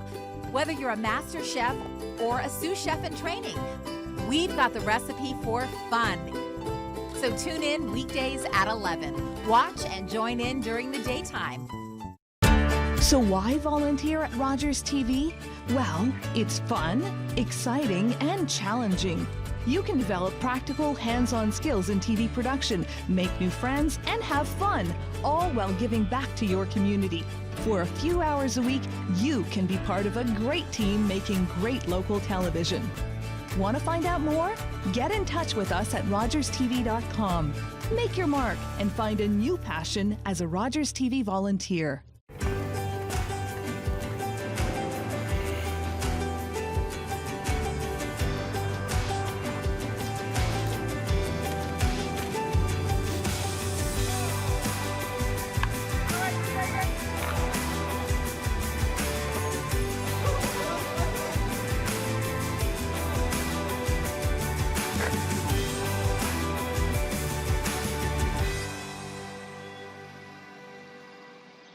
Ready to eat on Ottawa Eats.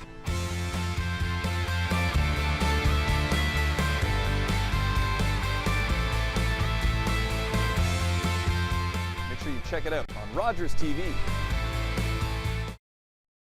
Head to downtown Bank Street on June 17th and 18th for Glow Fair. Free concerts by Juno Award winners Dragonette and Keys and Crates. The Silent Disco. 9 city blocks of fun. Visit glowfairfestival.ca.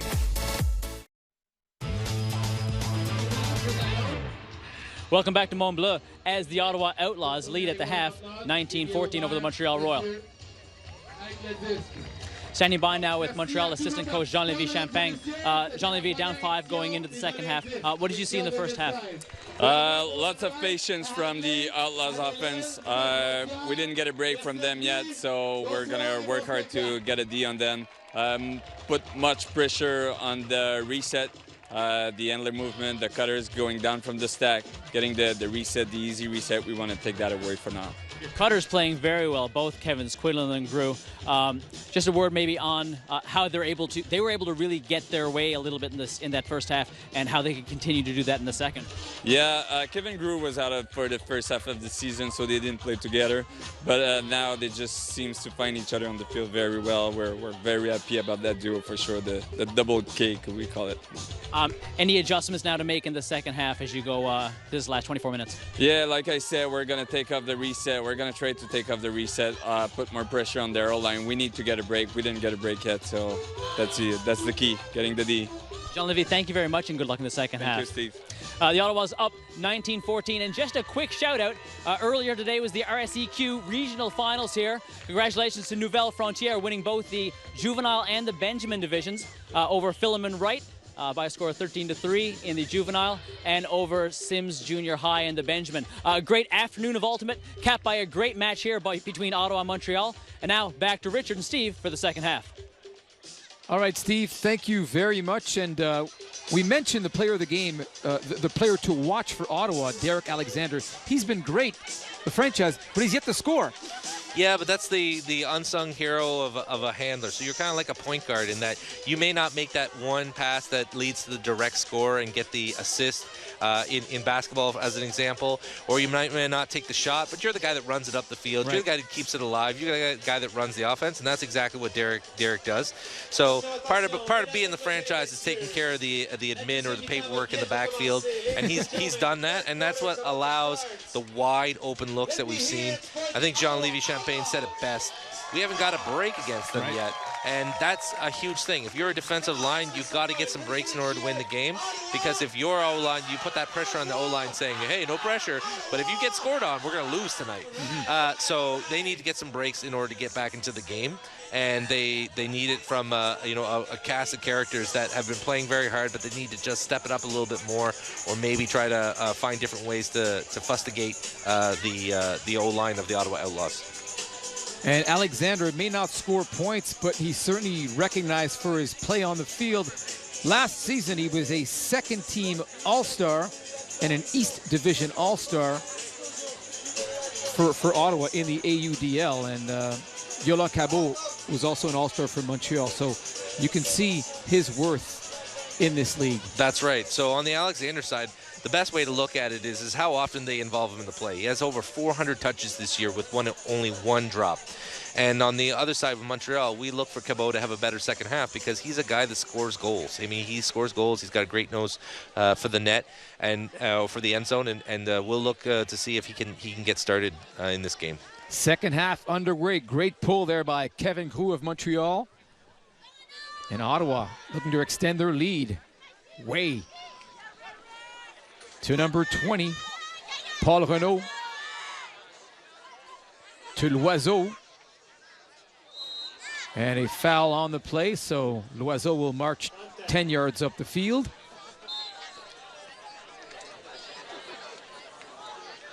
Back to Alexander. Way. Jensen. On the other side to Renaud. And now it's number 14, Mike Lee's turn to get on the board again. So Lee with his 4th point of the game, and Ottawa extending the lead to 6 against their arch rivals. Like I said, when Paul Renaud starts throwing those awesome flick or backhands, we're in trouble, because all of the other 6 Ottawa Outlaw O-line players are known for that. And when your 7th guy comes in and starts making those throws, it's going to be very tough for Montreal to get a turnover. Now, Coach Jean-Lévis Champagne said, we're looking to force them to have no easy passes in the backfield, and they did that at the start of the play, but Derek was able to keep the disc alive there, and then once the 5 or 6 passes, those passes into the backfield got easier and easier, and then there was a reverse of field throw by Renaud to Mike Lee for the score. We inadvertently put him as the Ottawa coach during halftime, so our apologies for that. He definitely is Montreal's assistant coach. That's right. Montreal with the first female head coach in the league, and a very experienced player that has a championship pedigree. She's been a great asset to the team. Here's Quinlan with a deep pass intended for his teammate, number 36, Maxime Guy. but the pass was a little off. So Ottawa takes over, looking to extend their lead. And if this one were to get into double digits, Montreal would be hard fought to get back into this one. But a quick turnover here and a chance to cut the lead. But a whistle on the play. And the referees are discussing amongst themselves. Not sure what the call is here, but we'll say, and I never get the chance to give the referees love, because that's the way referees work. If they're doing their job, no one talks about them. That's right, and tonight they are doing their jobs. Exactly. I mean, the game has been flowing quite nicely here. So we've got Ken Lang, the head referee, talking to Al Colantonio about the play there. And they look to reset it and get it going. But in the professional league, there's not a lot of stoppage in time because the refs keep things moving very quickly. So it looks like there's a foul against Montreal because number 81 is going back 10 yards. There's Quinlan. Cross field to number 36, Maxime Guy. And Guy nicely done to his teammate. Number 49, Félix-Antoine Daigle with his 4th goal of the game. Wow, Guy should buy dinner for Mr. Daigle after that play, because he made that a lot harder than it had to be. He had wide open space, cutting Daigle was wide open, great cut by him. Important part is that Guy was able to get it in the end zone, and Daigle was able to make a really nice snag and keep that 1 foot in bounds. So much like in college football, all you need is that 1 foot in the end zone. Yeah, for the goal to count. Exactly, you need possession and that 1 foot in, and you're good to go in the pro leagues. So Montreal still with life, trailing by 5 with plenty of time in the second half. 10:24 remaining in the third period. And it'll be interesting to see whether or not Montreal chooses to shorten the bench a little bit in order to try and get a defensive play. I know that Quinlan has been playing a lot of offensive points, but they won't shy away from putting him on defense as well and double shifting him to try and get some chemistry going and getting some turns created. As we mentioned, this is a 16-game season, and Ottawa desperately needing a win. Right now they're at the midway point of the season. This is their 8th game. They've got a 2-5 record, and only the top 3 teams in the East advance to the playoffs. That's right. And what we're seeing here on the offense is we're seeing a zone. So we're seeing a zone with one chaser. Arsenault is the guy that has to run back and forth to keep the force on. And Montreal is trying this zone in order to prevent any hucks from coming out. It's been happening all game. Lee now. Montreal back into man-to-man defense. Way to number 10, Ken Alexander. Back to Way. Inside to Octorloni. The flick back to 14. That's Mike Lee. Back to Octorloni. Back to Lee. And there's a quick goal by number 7, Carl the Birdman Loiseau, with his 5th goal of the game. So Loiseau and Way with 5 goals apiece on a nice play there by Ottawa. Still no answer for Montreal on the defensive side, but I do like the fact they're at least mixing it up and trying something new. That was a bit of a new wrinkle there. It looked like they were playing a 1-3-3 or a 1-3-2-1, and so, but they just could not force a turnover. And kudos to Ottawa. Sometimes they've been known to be a little aggressive and try to force passes into a zone defense. Haven't been doing it today. They know they've got Montreal on the ropes a little bit. They're going to keep moving it nice and quickly up the field. So the lead back to 6 for the Outlaws, 21-15. On what has been a gorgeous evening weather-wise. It's another big hug from Andy Corey. And let's see what the Royal have in store. There's number 17, Antoine Genet. Cross court to 80, Kevin Groux. To 49, Daigle. Up the middle to Genet. Back to number 49, Daigle. That's nicely done to Quinlan. Quinlan looking for number 3, Reynald Nemours, and there it is. Nemours with his 1st goal of the game. We thought Nemours get up and go, got up and went, but it seems to have he seems to have gotten it back. Nice throw by Quinlan. This guy's just got throws on throws, and that's just a perfect throw and a good cut. Paul Mensah, not much he can do. He's covering the opposite side of the field, so the trust factor is that there's going to be no hucks coming out on that side. It did, and so Mensah is beat on that play, but tried to make up for it. Nice job by Nemours to get on the board here, and it's going to build up a little bit his confidence. He's the kind of guy that plays always with a smile on his face, win, lose, or tie, and you know that's kind of an infectious attitude that you want to have on the team. It's good player, good character. Montreal, meanwhile, needs a couple of breaks to get back in this game. They have never led. Ottawa leading us by as many as 6 goals. Nice lift there in the pass to Octorloni. Octorloni with a hammer to number 6, Keelan Way. Lee now inside, and nicely caught by number 20, Paul Renaud. Once the break comes out, it's off to the races for the Outlaws. They're driving the getaway car on the break side there. Some quick passes. Octorloni makes the big catch over the top. Then he gets it to Lee. Lee gets a quick backhand pass to Renaud. That was a nice quick pass, good spin on it. And Renaud makes a really good cut into the end zone. You gotta love guys that can cut, make those 45-degree cuts so that they time it so that they're gonna catch it in the end zone and there doesn't have to be any sort of continuation play. And a very good throw by Mike Lee on that play. So Renaud's first of the game has Ottawa back on top by 6. Score of 22-16. We said earlier in the game, in the second quarter, that 4 points was no big deal, and Montreal got it down to a 2-point game. But now we're getting in the 6 range, and once you get in the 6 range and you get in the second half, team morale might get a little bit down. So Montreal needs to come out and just have a nice, clean play here. They need some breaks, absolutely. And they're going quickly up the field. They're forced to retreat. That's number 17, Antoine Genet, to 49, Daigle.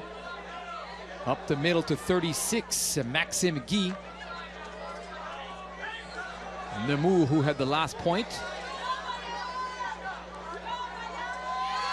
And there's a nice goal, nice quick goal from 33, Yolande Cabot, to number 49, Félix Antoine Daigle, with his 5th goal of the evening. Daigle's been very good for Montreal tonight, and Cabot, as soon as he got the disc, he did not hesitate looking for Daigle, and Daigle makes it really easy for him, cutting right across the face there and giving him something easy to look at and easy to throw to. So exactly what they're hoping for. A little bit of a hiccup at the start there where there was almost a D right off the bat, but once they got flowing there on offense, they had a nice quick point. O-line's got to be patient. They got to believe in their D-line that they're going to come out there and get some Ds for them, and in the meantime, they got to take care of business on the offensive side. Well, what they need are more breaks. They can't be matching Ottawa goal for goal. One thing to note here is there was another Rochester import this year for the Montreal Royal who's inactive tonight. His name is David Ferrero, and he was leading the team in Ds this season, and he's definitely missed tonight. Just a tall, lanky guy that can make plays. He's a game breaker. He's not in the lineup tonight due to injury, and hopefully he'll be back soon, and because Montreal needs him if they're going to chase a playoff spot again this year. Loiseau back to Jensen. On the other side to number 43, Andrew Octorloni. Back to Jensen. Up the middle to number 10, Ken Alexander. Jensen's open from behind. 2-man game being played. Alexander looking for a cutting way. He is open. Now to number 9, the franchise. Loiseau on the other side. Nifty passing by the Ottawa Outlaws, and there is a quick goal by number 6, Keelan Way, and number 6 with his 6th goal of the game, and the lead back to 6 for Ottawa. So, Richard, you're seeing why teams at the professional level with no win don't play a zone. It's because when you're playing man-to-man offense, you're trying that time pressure tactic that they use in many other sports. It's in your face. You basically cut down their time. They only have 7 seconds to get the disc, and you cut down, give higher pressure for them to get the disc off and get it to somebody that's open. When you play zone, you sit back a little bit, and if Ottawa's got all the time in the world and they're very good and skilled at throwing and catching, And with no wind, then you're taking away that variable as well. And it's bam, bam, bam, up the field and a quick point. So they're going to have to find a way to make those handler passes in the zone a little bit harder if this zone is going to work. Nice pull that turns inward right to number 49, Daigle for Montreal. Here's 33, Yolande Cabot. Back to 17, Antoine Genet. Up the middle to number 81, Quinlan. Cross field to number 36, Maxime Guy. Here's Namur. Montreal looking good in this sequence. And there's Groux to a wide open number 17, Antoine Genet for his third. That throw was sick, wicked, and nasty. Look at that. Look at that throw.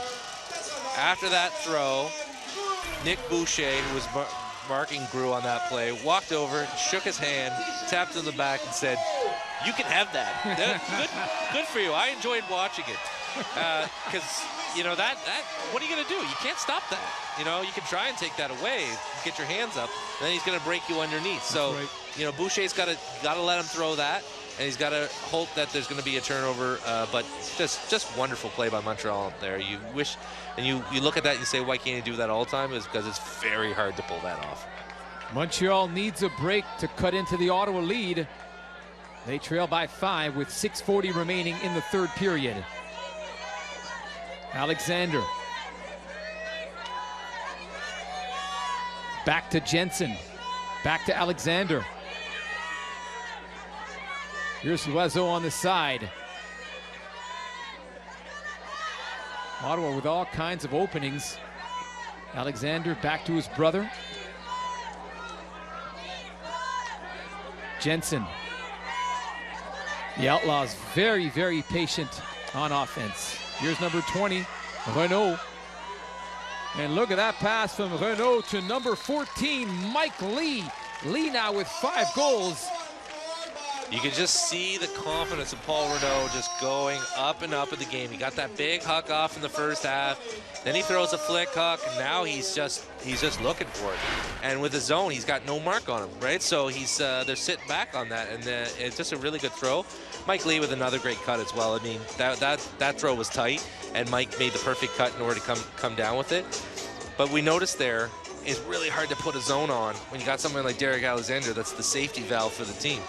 Anytime that they put a little bit of defensive pressure there, we saw number 95, Francis Valet. He had a really good mark on DJ there, but Dave Jansen. But Derek is always there, and he's always open, and he's always giving them that quick reset into the middle of the field, and it's very helpful for the Ottawa offense. That's got to be demoralizing for Montreal. They score a quick one, and Ottawa comes back and brings it back to a 6-point lead. Let's see what they can do in this possession. There's number 80, Groux. And there it is, another beautiful pass from Groux to number 81, Kevin Quinlan. 6-point for Quinlan. And they need to stop on the other side now. That's beautiful ultimate. Look at that big fake. And then a flick. That's incredible. Inside out over Nick Boucher, who's no slouch. Kevin Quinlan. I mean, he's the shorter guy in the matchup there, but he's running to the right space. That kudos to Groux on that. Groux on that. Beautiful pass. Yeah, beautiful pass.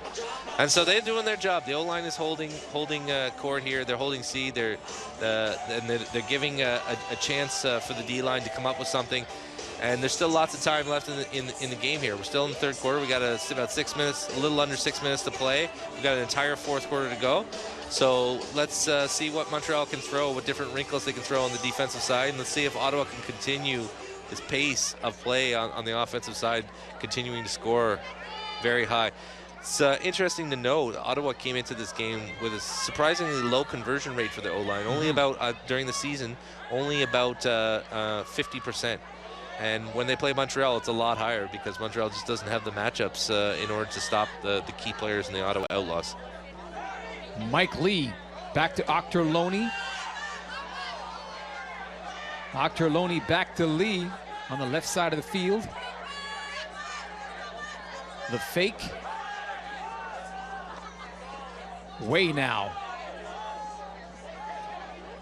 Back to Jensen. And again, Ottawa steady on offense.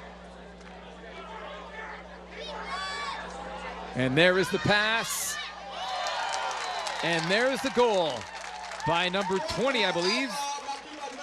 That's number 10, rather. Ken Alexander with his third contact in the end zone. He held on.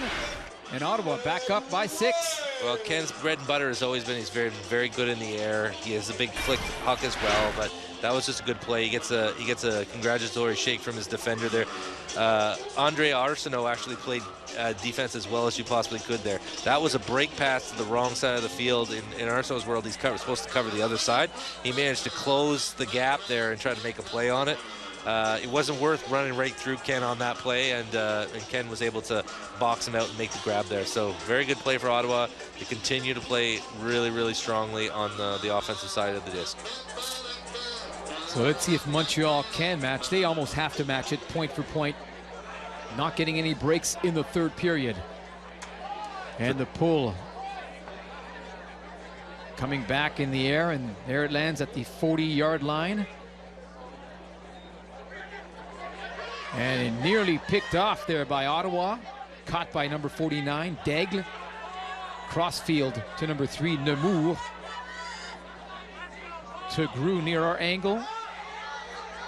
And Grew, nearly caught as it was deflected by the Ottawa defender, but nearly caught by number 17, Antoine Genet.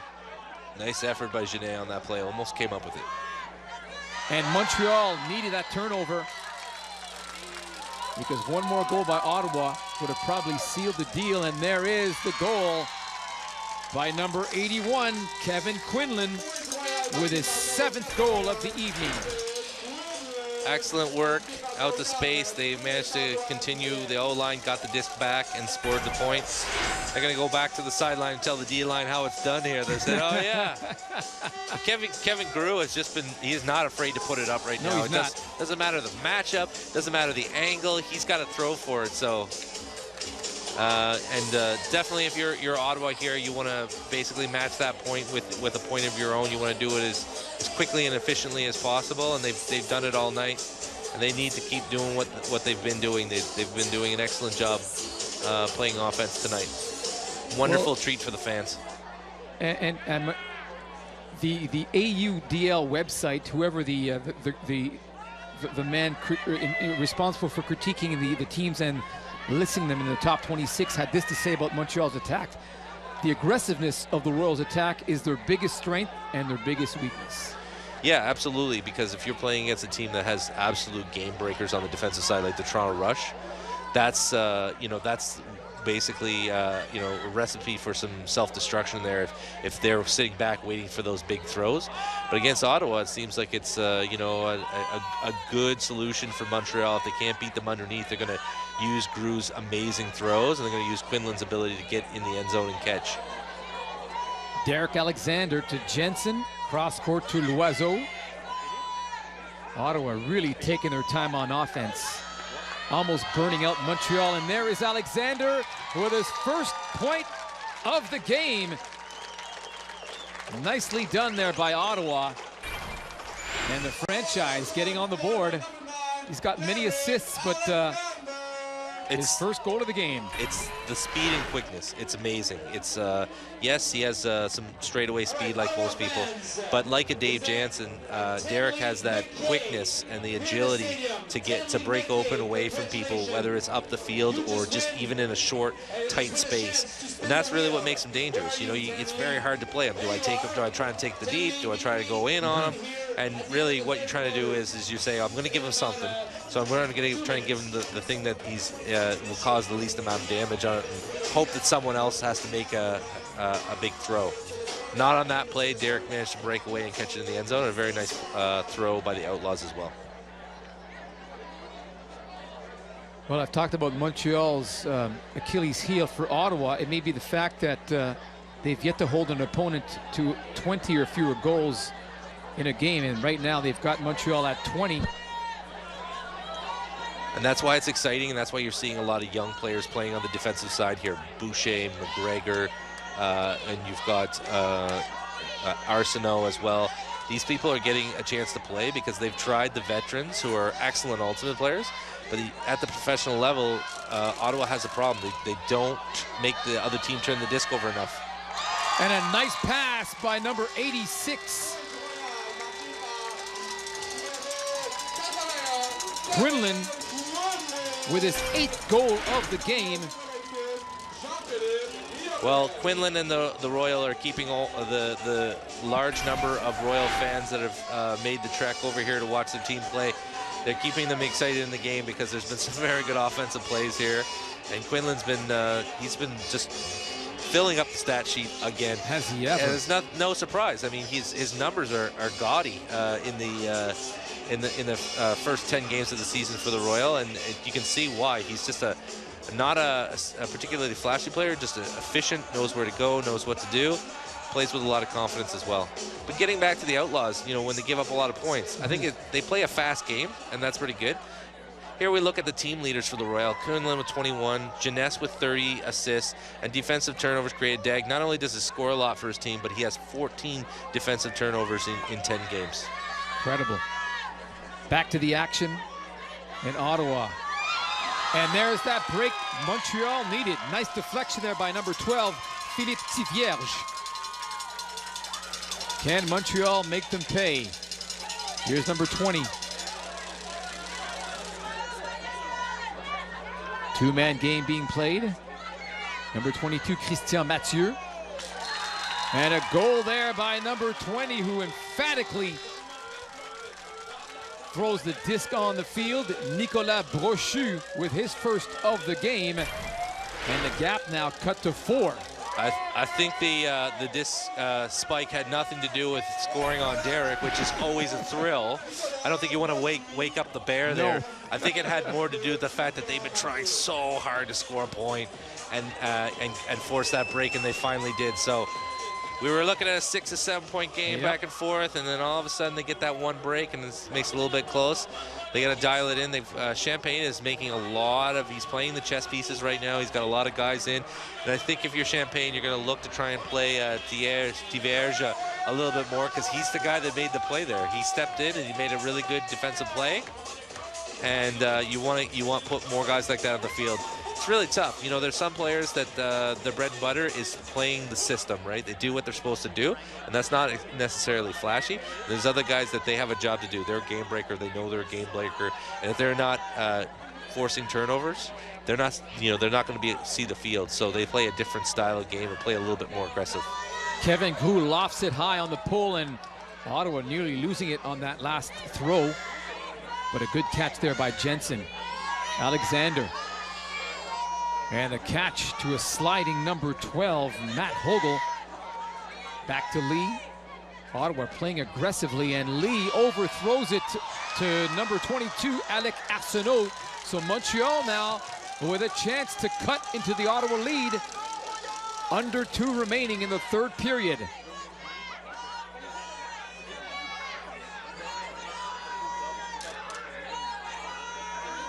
Forehand to number 13, André Arsenault, looking for the home run to number 80. Nice extension there by Kevin Gou, but just running out of length. Thought they might have it there. Arsenault puts it out to space, and Gou's thrown so many catches. He makes the leap there, and he almost came up with it. Montreal would really like to have had that one. And that would not have only been a big score, but a momentum-turning, probably game-changing play. Octerloni wins the battle of the disc. Here's Way in the corner.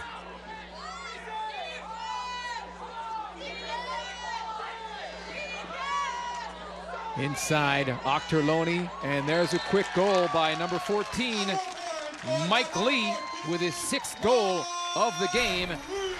So the lead back up to 5 for Ottawa. Usual suspects working the disc up the field together. Now Montreal had a real opportunity there. Not only that they forced the turnover, but Ottawa was playing back-to-back offensive points, so they switched it up a little bit. They took that extremely efficient line, and they had a couple of guys that were tired, so they took Jansen out and put Matt Hogel in, and they took another cutter out, Paul Renault, and put in Alec Arsenault. two fine players haven't been playing O-line all night, and they struggled on that play, led to the turnover. And then when Montreal unfortunately wasn't able to score on that point, the usual suspects, as I said, came right down the field. Derek getting it to Mike, Mike getting it to Octorloni making a quick pass, and then ending up with a score to Mike Lee on that play. So chance squandered for Montreal on that, but you know, they still have a lot of time left. They still have a fourth quarter to go here. They've got to build on the success they had in the last couple of minutes. Under a minute remaining in the third period. Montreal now on the attack. Here's 49, Daigle. To a cutting number 17, that's Antoine Genet. Cross field to number 36. Back to Genet. Daigle's turn now, and Daigle going for the home run. It is high up in the air. Can it be knocked down? And it is by number 74, Russ Nichols, but he's cut for the foul. There's the replay. Nichols, well, it looked like he batted it down before he made body contact, but they're calling a foul. The official thought otherwise. And look at that catch by number 81, Kevin Quinlan. Excellent throw out to space. Kevin Quinlan's been doing it all night. He's just filling up the stat sheet right now, and he just a very athletic play on there. Not afraid to throw his body on the line here. 9 goals for Kevin Quinlan with that nifty one-hand grab right at the end of the third period. This is an exhausted man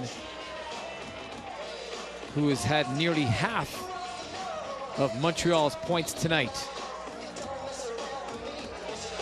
So despite that great goal, Montreal still trails by 5, 27-22, with 28 seconds to play in the third period.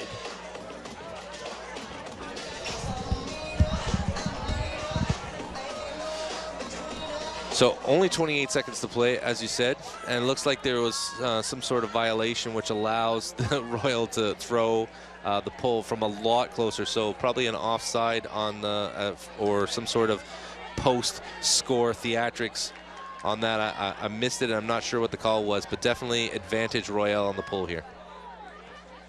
Ottawa back on offense. Number 7, Carl Loiseau. And nearly tripped up was Mike Lee. Lee back to Loiseau. Under 10 remaining. And there it is, a pass from Derek Alexander. And knocked out of bounds by Montreal's Christian Mathieu. So the third period horn sounds with Ottawa still on top, 27-22. Your thoughts on what happened in the third? Third quarter, I think Champaign can be happy about the fact that they addressed what the issue was. They didn't lose any ground on that. Unfortunately, when they had their opportunities to close the gap a little bit more, they weren't able to capitalize it on the Montreal side. On the Ottawa side, you got to be happy with the fact that your O-line is just pumping at like 100% efficiency. You know, at best during the season, they've been going at 60 to 70%. For this season, they're averaging about a 58%, and so that they definitely have been stronger tonight, and they look to continue that in the final quarter. There's a score after 3 periods of play. Ottawa 27, Montreal 23. Back with the fourth quarter coming up on the other side of the break.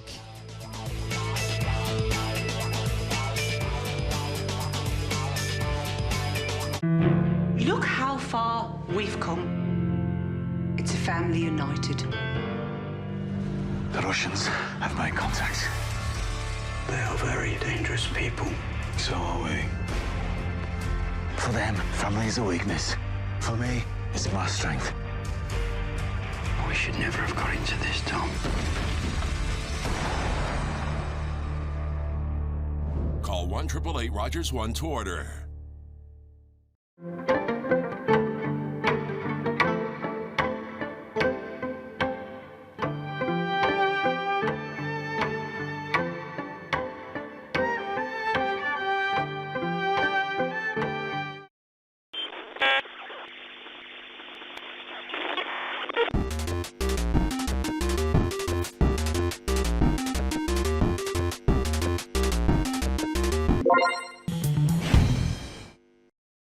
My name is John Williamson, and I've been volunteering for Rogers TV for about 6 years now.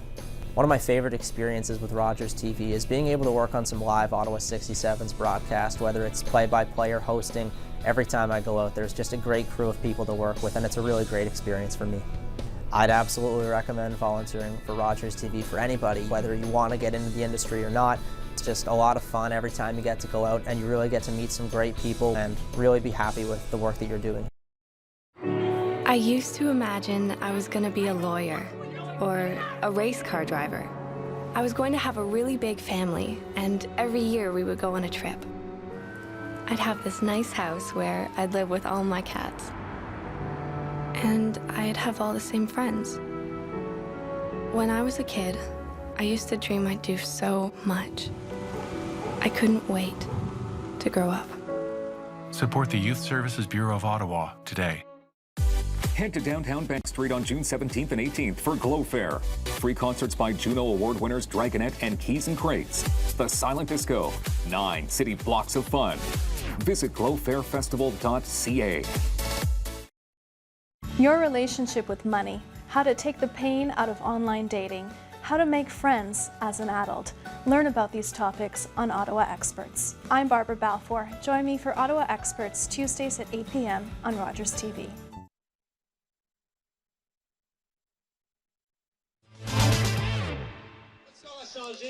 Back at Mont-Bleu High School in Gatineau, Quebec for the start of the fourth period. But before we do that, let's take a look at some of the highlights in what was a balanced third period. Steve?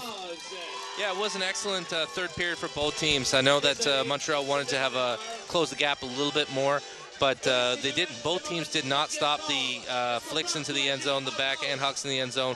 A lot of deep plays. The weather's perfect tonight, so why not? It entertains the fans, and the efficiency's been extremely good, especially on the Ottawa side. Montreal's been keeping serve in terms of the efficiency on the offensive side. They got their first turn on the defensive side and scored, so that's got to give us some confidence. But generally, it's been a beautiful night of ultimate with some good offense, and both these teams are living up to the reputation of being risk takers and teams that can score a lot of points. On the defensive side, both teams are going to look to force a couple more turns in this crunch time of the fourth quarter. So Andy Corey about to get things going for Ottawa at the start of the fourth period, but remove Kevin Quinlan from the Montreal lineup and the Royal would be lost. He's got 10 goals in this game. He's been the man of the hour for Montreal. Let's see what's in store for them in the final quarter of this game. Antoine Genet. Nice pass inside. Here's Genet with his pass to number 81, Quinlan, and Quinlan with a quick score. His 11th goal of the evening. Speak of the devil. Wow. If it wasn't for Quinlan playing in this game and scoring these goals, it would be a dog-eat-dog world for the Montreal Royal, and they'd be wearing bacon pants. He has been so good for them. Throwing, receiving, and scoring 11 goals. I don't know if I've had the chance to witness a pro game where someone's had 11 goals.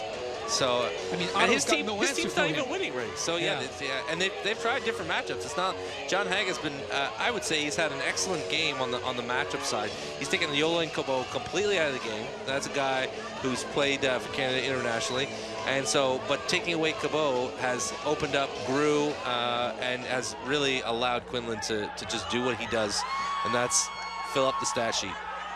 Incredible. Pull goes right into the hands of Derek Alexander. Jensen.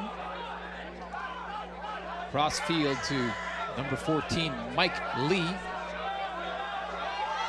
Lee with a tough pass for Alexander that was knocked down by Montreal's number 20, Brochu. So let's see what the Royal can do with this turnover. Hammer throw. And who else? Newcomer on the scene, number 8, François Xavier Ott with his first point. Oh, what a catch. We thought that might be Quinlan again. He's got the same look to him, and he's playing the same way too. It's fantastic. But you got to be happy for Nicolas Brochu, number 20 there. He was playing against Derek, and he did what no one else has had the ability to do, and that's put defensive pressure on that dump pass. And Mike Lee had very tight window to throw into, and that's what led to that defensive turnover. And as soon as they got the disc, they decided not to play a tactical style. They just went hammer over the top to the guy who they probably thought was Quinlan. Yep. And with an excellent grab. But he was missing the 1 on his jersey. He's number 8. Exactly. Quinlan's 81. And just like that, folks, Montreal is back in this game. Now trailing by 2, 27-25 in the 4th period.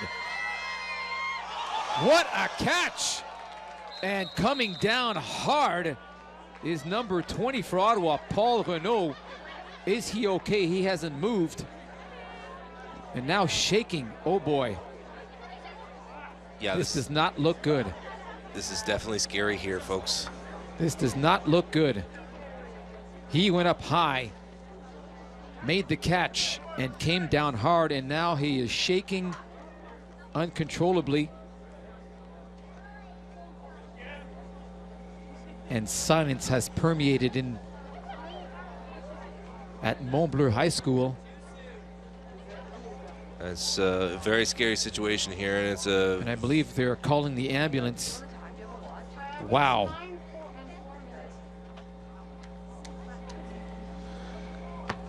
We're going to have a chance to look at the replay here. The throw gets thrown up, and unfortunately it is a lofty pass that stays up for far too long. Renaud goes up. And he just slams into number 13, André Arsenault. And he comes down hard on either his right shoulder or the right side of his head. Yeah, just a scary situation, and it's tragic for that to happen to anybody, but he's having such a fantastic game tonight. It's just it's definitely, hopefully, he's going to be okay. All right, we're going to take a quick break here on Rogers on his coverage of the American Ultimate Disc League action between Ottawa and Montreal.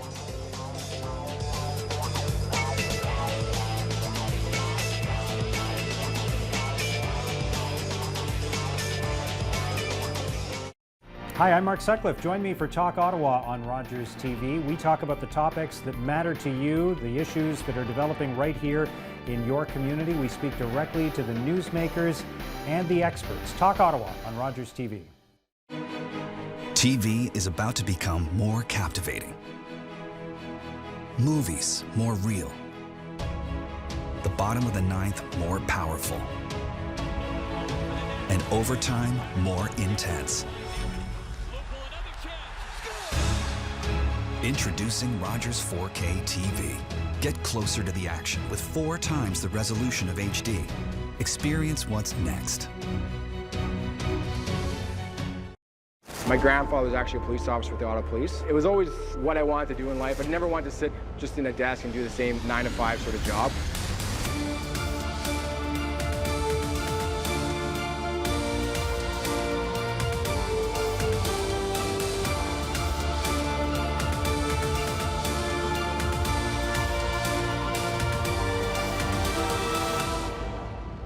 On Patrol, Sunday nights, 9:30 on Rogers TV. Hi, I'm Mackenzie Gray, host of High School Sports Zone. Each week our crews go around the city to bring you the best highlights in Ottawa high school sports. Catch this show Friday at 6 p.m. only on Rogers TV.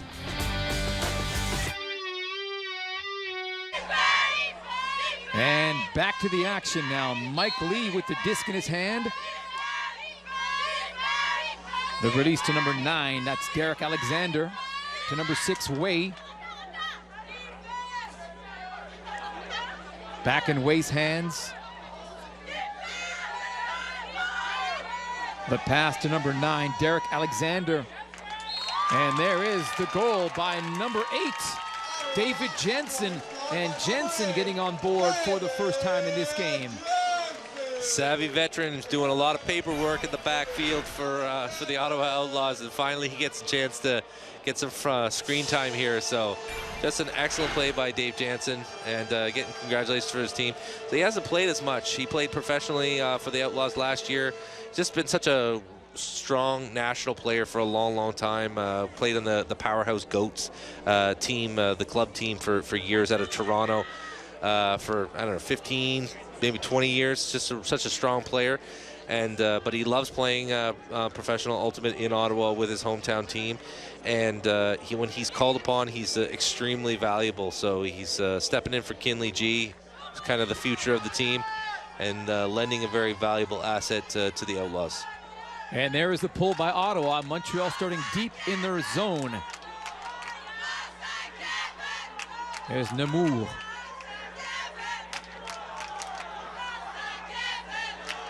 Good passing and patience on the part of the Royal. A pass to 81, Kevin Quinlan with a series of fakes. And the disc was knocked out of his hands, so that's a foul. So 10 yards for Montreal.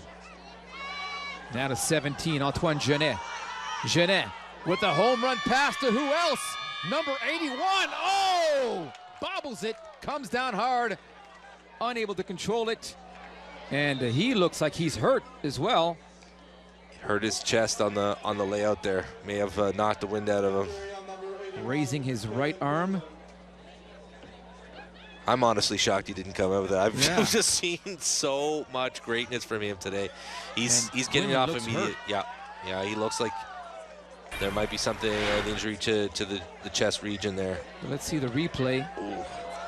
He came down hard on his right wrist and forearm, as you can see, holding on to it. Maybe he knocked the wind out. Yeah, could be something to do with the ribs. But we're not doctors, so we'll see what the training staff has. But we like to play ones on TV. Yeah. Nonetheless, here's Ottawa back on the offense. Nick Boucher to number 12, Matt Hogel. Cross court, there's number 13, Andy Corey, with a long floating pass, and that was knocked out of bounds.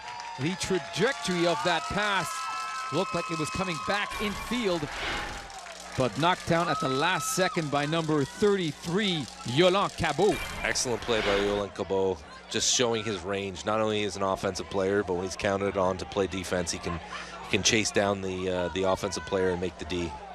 Cabot, an East Division All-Star last season for Montreal.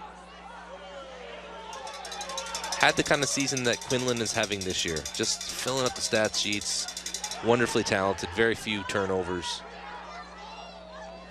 Good defense on the part of Ottawa, holding Montreal deep into their zone. And there is the long huck, but it won't be enough for number 33 to catch. That's Yolande Cabot. Might be a direct result of getting cool. It has gotten a lot cooler. Sun's down. The guns are still out. The throws are coming out there, and that long injury time might have slowed everybody down a bit. Here's number 13, Andy Corey, floating pass, knocked down there by Reynald Nemours. So another turnover by Ottawa. Montreal's playing like a team that wants to make the playoffs. They are. I saw a foot block on the Andy Corey throw there, and just really playing a lot harder after the injury time here. Cabot.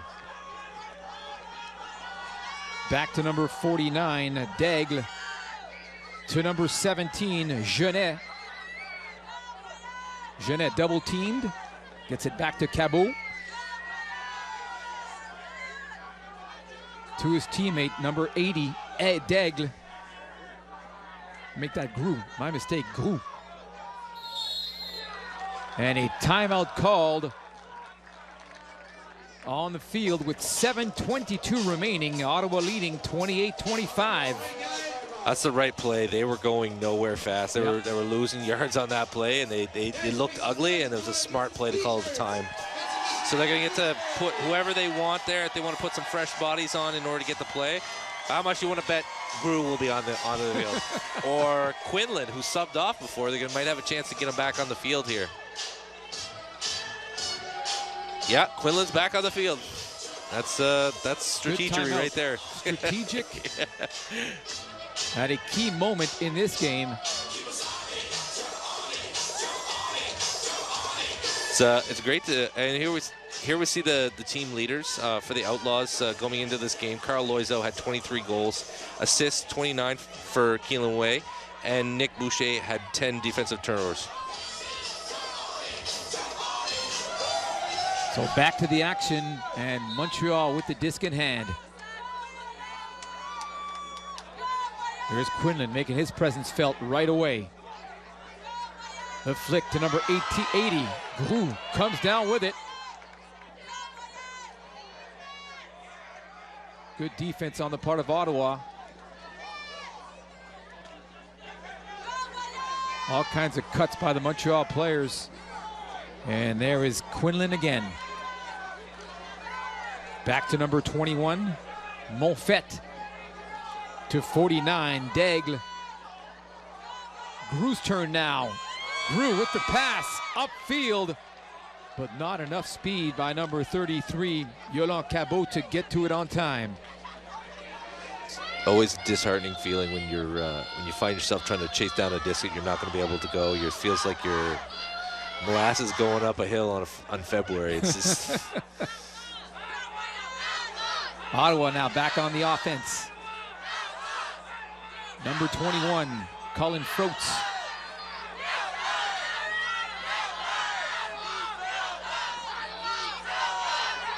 '98's turn. And timeout called by Ottawa.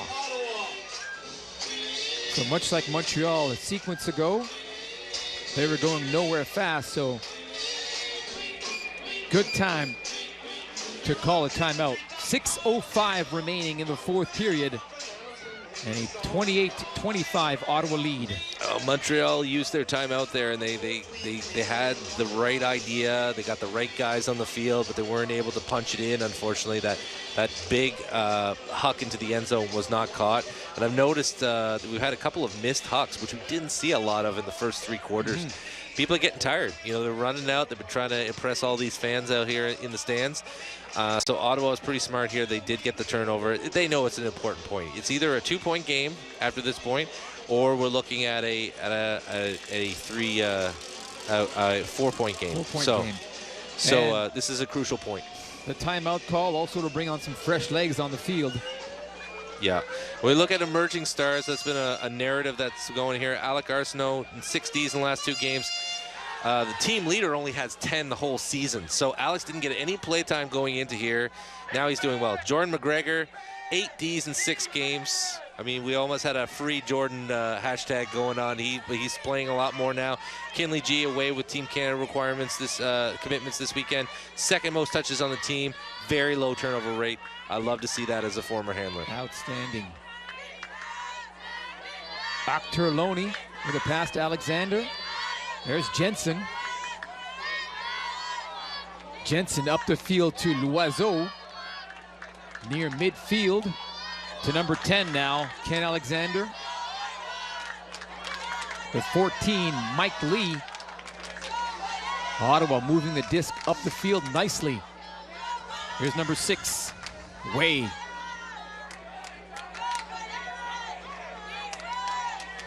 Way again.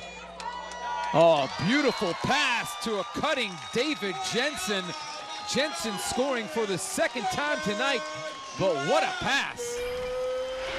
Jensen's really starting to get more and more comfortable here with the plays. That's an amazing throw by Keelan Way. Wow. I mean, he's had such a good game stats-wise, but it's the throws, the quality of the throws. And Jensen knows how to play with Keelan. They played together for a long time, practiced together a long time. So he just makes that cut. And the Montreal defender probably, when he saw Jansen go, and he said, oh, he's just trying to clear out space. Well, he was clearing out space already. He was clearing out space to score. So the lead back to 4 for Ottawa with 5 minutes and 20 seconds remaining in the fourth period. And although a lot of people like to think of one particular play that makes a big difference, I don't think that. I think every point is important as the game goes along in the first quarter or the fourth quarter. But that's one where, you know, the person that believes in that kind of stuff will look and say that was one that maybe got away. Had 2 chances to score, didn't get it done. Good point. Maxime Guy now. That's Quinlan to number 17, Genet. Back to Quinlan. Quinlan with 10 goals in this game. The game's leading scorer, an all-around player. Barking orders. Daigle to number 33, Cabot. To Quinlan. Montreal moving the disc upfield nicely. So Arsenault has decided, John Haig and the Outlaws have decided to put Arsenault on Quinlan, which limits Quinlan's upfield exploits. That means Cabot's now become a factor. And you called it, partner. There's Cabot coming down with the point. That was a lucky call on my part. I'm not a soothsayer. I'm not sure about that. You've been calling him right in this game. So Cabot, with his first goal of the game, narrows the lead back to 3 with 4:23 remaining in the fourth period. Yeah. Ottawa has never trailed in this game. Well, you know, it's the matchups are important. It's the devil is in the details. The matchups are important. And John Haig, I got to give credit to his staff. I mean, he's first-year coach. He's not off to the greatest start. There was some expectations to make the playoffs, but I like the fact that he said, I'm going to shut down Cabot, and he did that. And then he looked at the stat sheet the same way that we did and said, we got to stop Quinlan here. Right. But when you stop one leak, it sometimes opens up another. So, and that's what Ottawa has to game plan around for the rest of this game. Alexander back to Jensen dangerously. Now Ottawa deep in their zone. Here's 74, Russ Nichols. Montreal with the pressure. The fake from Alexander with the hammer throw. Way. Across to number 74, Nichols, and a great defensive gem there by number 27 of Montreal, Miguel Godet. Can they capitalize? Wow, what a play. Where has that been all game? Good point. There's Godet to number 21, Monfette. Back to number 27, Godet. Lofts it to his team, number 14, Joseph Genet. That was a dangerous pass, intercepted nicely by Lee. Lee gets it again, and look at wide open Jensen. And all that stoppage in play is certainly affecting the players. And the absence of Renault is really being felt here because his replacement, Russ Nichols, was the one that had the turnover there. And you know, it's just a tough thing for John Haig to have to face. He loses that guy that's been so good. You try to put in one guy that's going to complement that offensive line and not take away from it. But when you get into the lineup, you want to show everybody what you got. And so Russ Nichols gets in there. There's a turn, and as soon as they turn it over, the Royal get the disc, and then they turn it over themselves. So those are the ones that get away. You know, on not even something that Ottawa and that defensive turnover that Ottawa created. That was just a turnover from a throwaway, a poor decision. And we do see at the professional level, you know, we say we throw forehands to the forehand side, we throw backhands to the backhand side. Mm-hmm. Sometimes it just feels so easy to just throw that backhand to the forehand side, but that seems to be where with guys who have all the throws in the world, that throwing away across the grain from someone that's running away from you, that seems to be where most of the innocent mistakes are coming from. So just, you know, you get style points. It looks really fancy whenever you're making that pass across your body. But if you're seeing that your team has turnovers week in and week out, maybe it's time to get back to the basics. So time called by Montreal. They've taken their final timeout of this game at the 3-minute mark of the fourth period, and Ottawa holding on to a 3-point lead. I think Montreal likes the way that they're playing this quarter. Yep. But they don't like the fact that they're running out of time. There's 3 minutes left, and they cannot match Ottawa point for point. Exactly. Here's Daigle with a costly mistake and turnover, and a chance for Ottawa to score quickly. And they do. That's number 5, Jordan McGregor. Oh, what was Montreal thinking on that last sequence? I think fatigue is starting to be a bit of an issue here. And yeah, Jordan McGregor's quite excited about scoring that point. And I think what happened is just the defense was tight there. Andy Corey did what he had to do. He used his big body to guard the person, the handler that was looking for that first pass, and they just forced up a pass. So what happened is you got a 7-second stall count. It got to stall 5, and he said, I got to get the disc off. And looked, Andy Corey's got a big body. He's covering all the space, and he tried to throw out the space, which led to the turnover.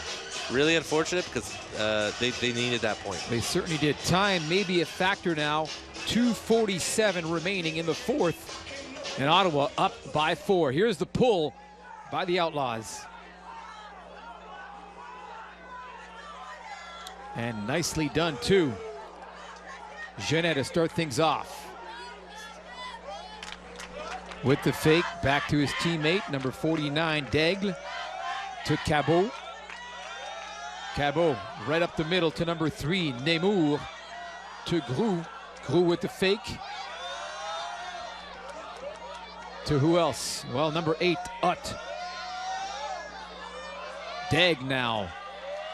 And where is 81? We haven't seen him at all in this sequence. Being covered nicely, that's for sure. And another turnover. This one could be costly. Hogel with the disc. The overhand pass to number 11, O'Brien. Back to Hogel.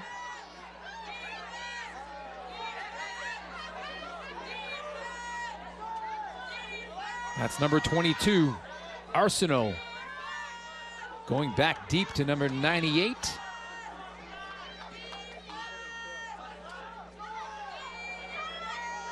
Cross court, that was number 22 with an attempt. Alec Arsenault, but no one in sight. The defenders giveth and the defenders take it. They force the turnovers, but when they get the disc in their hands, they have to be good at scoring as well. That's the beauty of this game. You can't just be a one-dimensional player, and I know they're not, but the D has a turnover there. And on the other side, Montreal connects quickly. And there it is. They mixed it up there, so they put Nick Boucher back on Kevin Quinlan. Boucher shut him down the first possession. There was a couple turnovers back and forth, and then Quinlan gets him deep. So when Quinlan's being guarded by Boucher, the deep strike is more of an option, which is kind of surprising because Nick is great in the air. And Alec Arsenault grinds him out whenever he gets the match up against them. But when Arsenault goes back and plays either Groux or Cabot, he tends to shut down whoever he's Daryl Rivas-like in that Arsenault Island. He just shuts it down. So Félix-Antoine Daigle with his 6th point of the evening narrows the gap to 3, but time may be a factor. $1:08 remaining in this game. They need big hang time. They need to get their butts down the field here and then and put a lot of pressure right off the bat. Man-to-man defense, you don't have time for a zone. Jensen quickly to Alexander. Back to, well, look for Jensen. There it is. Jensen to Alexander. Ken Alexander, that is. Looking for his brother. He is closely guarded. Way's turn now with the disc. To Alexander, to his right.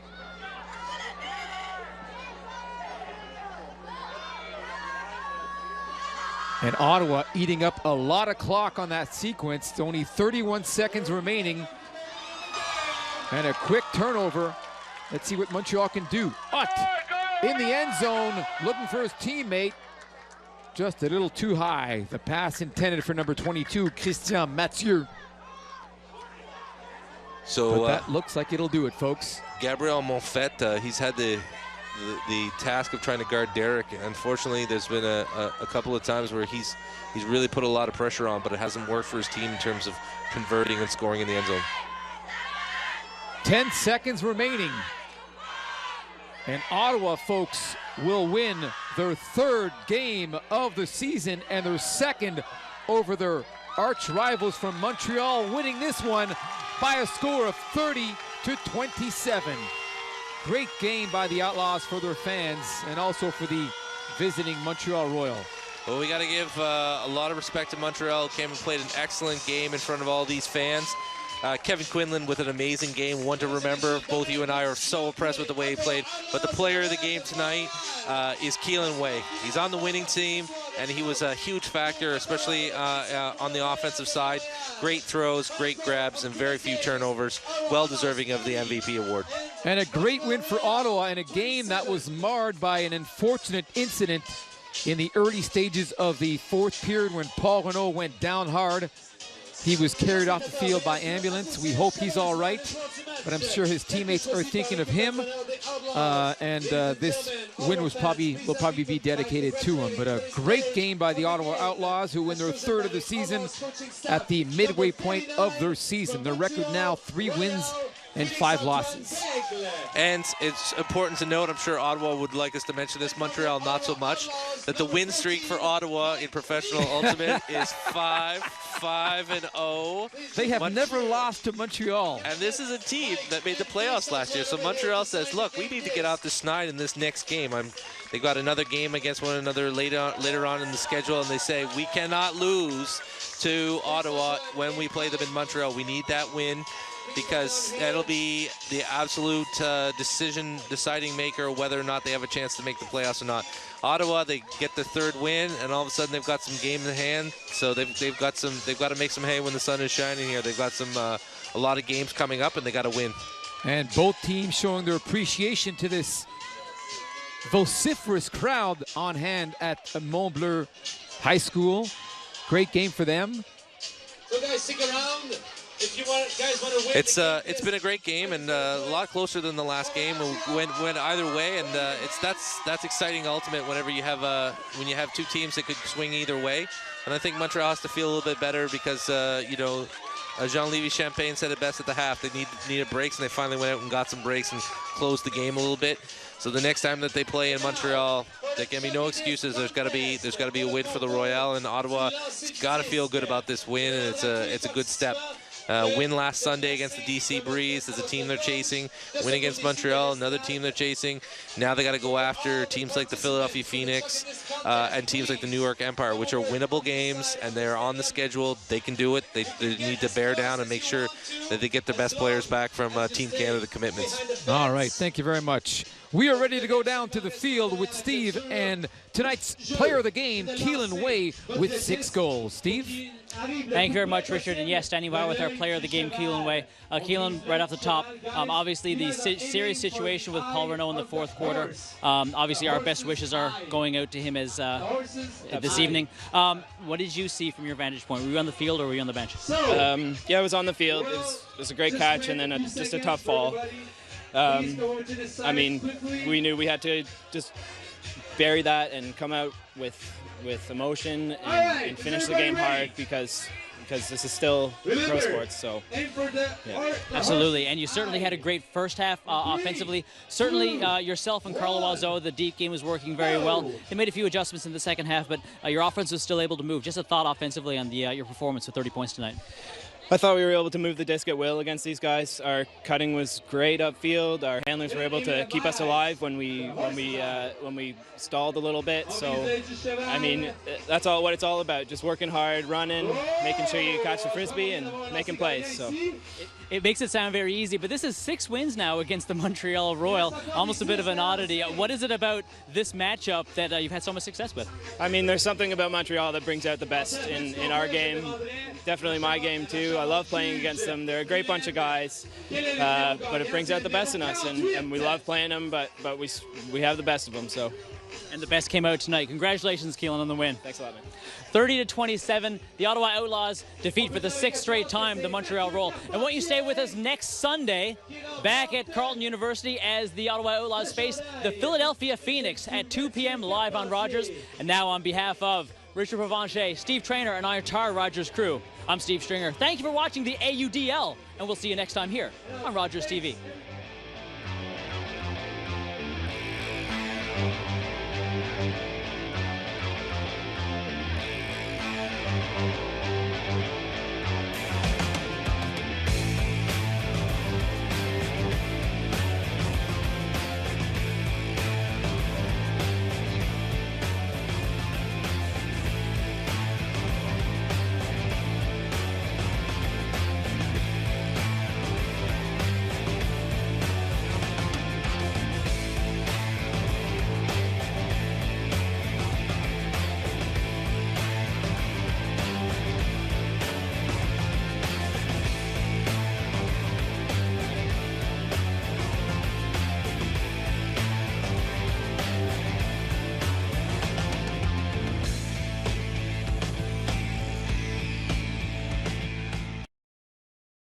Due to the length of the preceding program, we now join the regularly scheduled program already in progress.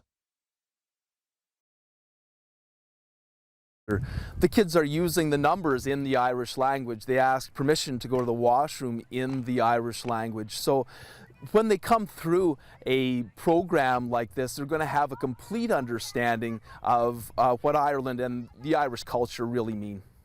The Irish connection runs deep in Ottawa, back nearly 200 years, deep into the very soul of the city.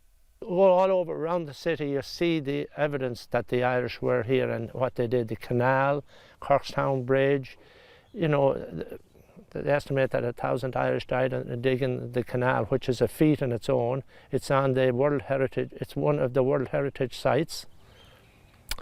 And even the Corkstown Bridge won 120-4 over naming the bridge Nelson Mandela.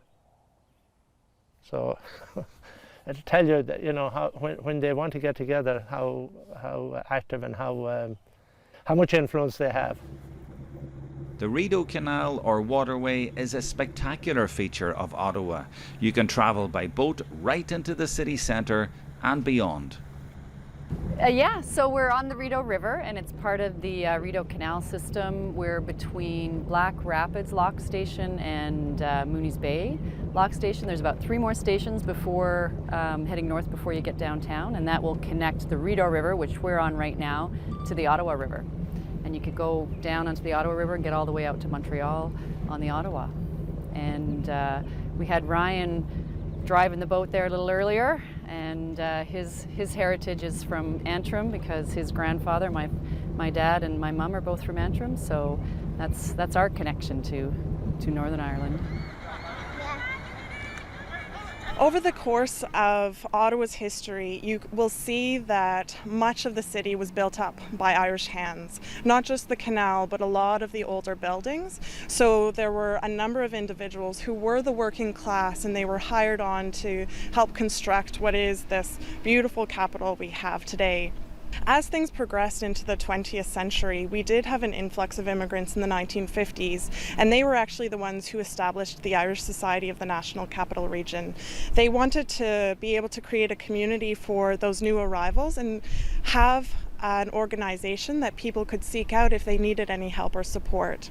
Moving on into the 1980s, of course, with the economic situation in Ireland at that time, there was another influx of immigrants who came over, and now you'll see that you have either the grandsons and daughters or the daughters and sons of those immigrants mixed in with the most recent influx of immigrants, and those you'll see some of the GAA players are individuals in their 20s and 30s who just were unable to find either work or establish themselves in Ireland and sought a new life either temporarily or permanently here in Canada. So now it's nice because we have a mix of the very old ancestry where there are people who are Kellys and Bradleys but arrived 6 or 7 generations ago, up until the people who you can tell from the moment you start a conversation with them that they weren't born here in Canada.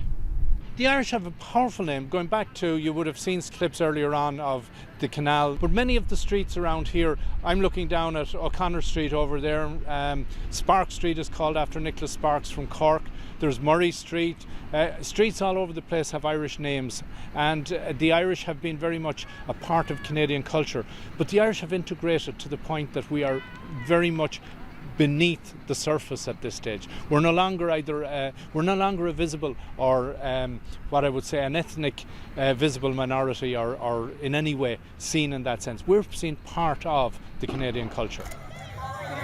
You should try it, it's delicious. Well, I didn't realise that the Irish are probably the biggest ethnic group in Ottawa. Ottawa was a very Irish city. It has elements like Boston. So, you know, you're meeting people all the time here of Irish background. Some people are here from the 1830s and they still call themselves Irish. The Irish in Ottawa are unusual relative to the United States. The Irish in Ottawa are all pre-famine Irish. Most of these people came over in the 1830s to build canals and various things like that. And, you know, they put the people in Ireland to shame about their pride in their culture and their ability to hold on to what's good about being Irish. To be honest with you, I love it. I work at my hobby. If I wasn't the Irish ambassador, I'd still be here today, to be honest with you, Jerome. So it's terrific to get a job where you actually love it. The role of the church has changed in recent times. St. Bridget's in downtown Ottawa was closed, sold and deconsecrated in 2007. Now it's an Irish-Canadian heritage centre and its upkeep is still very important to the Irish community. It is important, yeah, because it's a heritage thing. Like I say, you know, this was almost, I won't say a second home, but it was a place we came to and felt comfortable to have our you know, parties, after game parties for one thing, and we had a good relationship with the priest who was here at the time. And then when it was bought, you know, like it could very well have gone downhill and just deteriorated. So it's important to keep that up and keep continuity within the club and the area as well, the church. And now that it's a more community, Irish community centre, it's, you know, important to keep it for the future generations should they wish to keep going at that. One of the most successful businessmen in Ottawa is also a founder member of the Gaels. Pat Kelly still plays a key role in the club 4 decades after emigrating from Galway. Back in the early days, his commitment was clear, both on and off the field. I remember our first AGM. It was the same day as my daughter's baptism. And I had to sneak out of the house, go to the AGM and get home as fast as I possibly could a short time later without too many people noticing that I was gone. Pat's incredible. He's just, you know, he plays hard, he loves hard, he works hard. He never says no. You say, kids are going somewhere, we need to fund it, we need your time, we need you to line that. He's outlining the fields, his garage is full of gear. You really can't sum it up. He's passionate to the bone about the sport, and without him, really, the Ottawa Gaels wouldn't be here. He's an incredible Irish person in Ottawa, and without him, I don't think many of the organisations would experience the success they have had. If you've seen Pat Kelly, he does have male pattern baldness, which I feel responsible for in a way, because when we first started the ladies team, he was our coach, and none of us knew anything about Gaelic football, and he would always be so frustrated that he'd go, "What are you doing? What are you doing?" And so he has no more hair left on the top of his head, so I apologize for that in advance. I was sort of confused at first, going, I'm not sure what is going on. I don't know why this Irishman is yelling at me to, you know, on my bike. I'm there, I didn't bring a bike, so I don't know why he was yelling at me. And there was this ball, I didn't understand anything, and people were hitting me, and I was like, I don't understand. So that first summer was just a bunch of, like, it was just this awakening of this whole, you know, new sport, new people, this whole Irish culture. People went to the pub afterwards, and I didn't understand that. I went home and I'm there. They're going to the pub after. I might try that.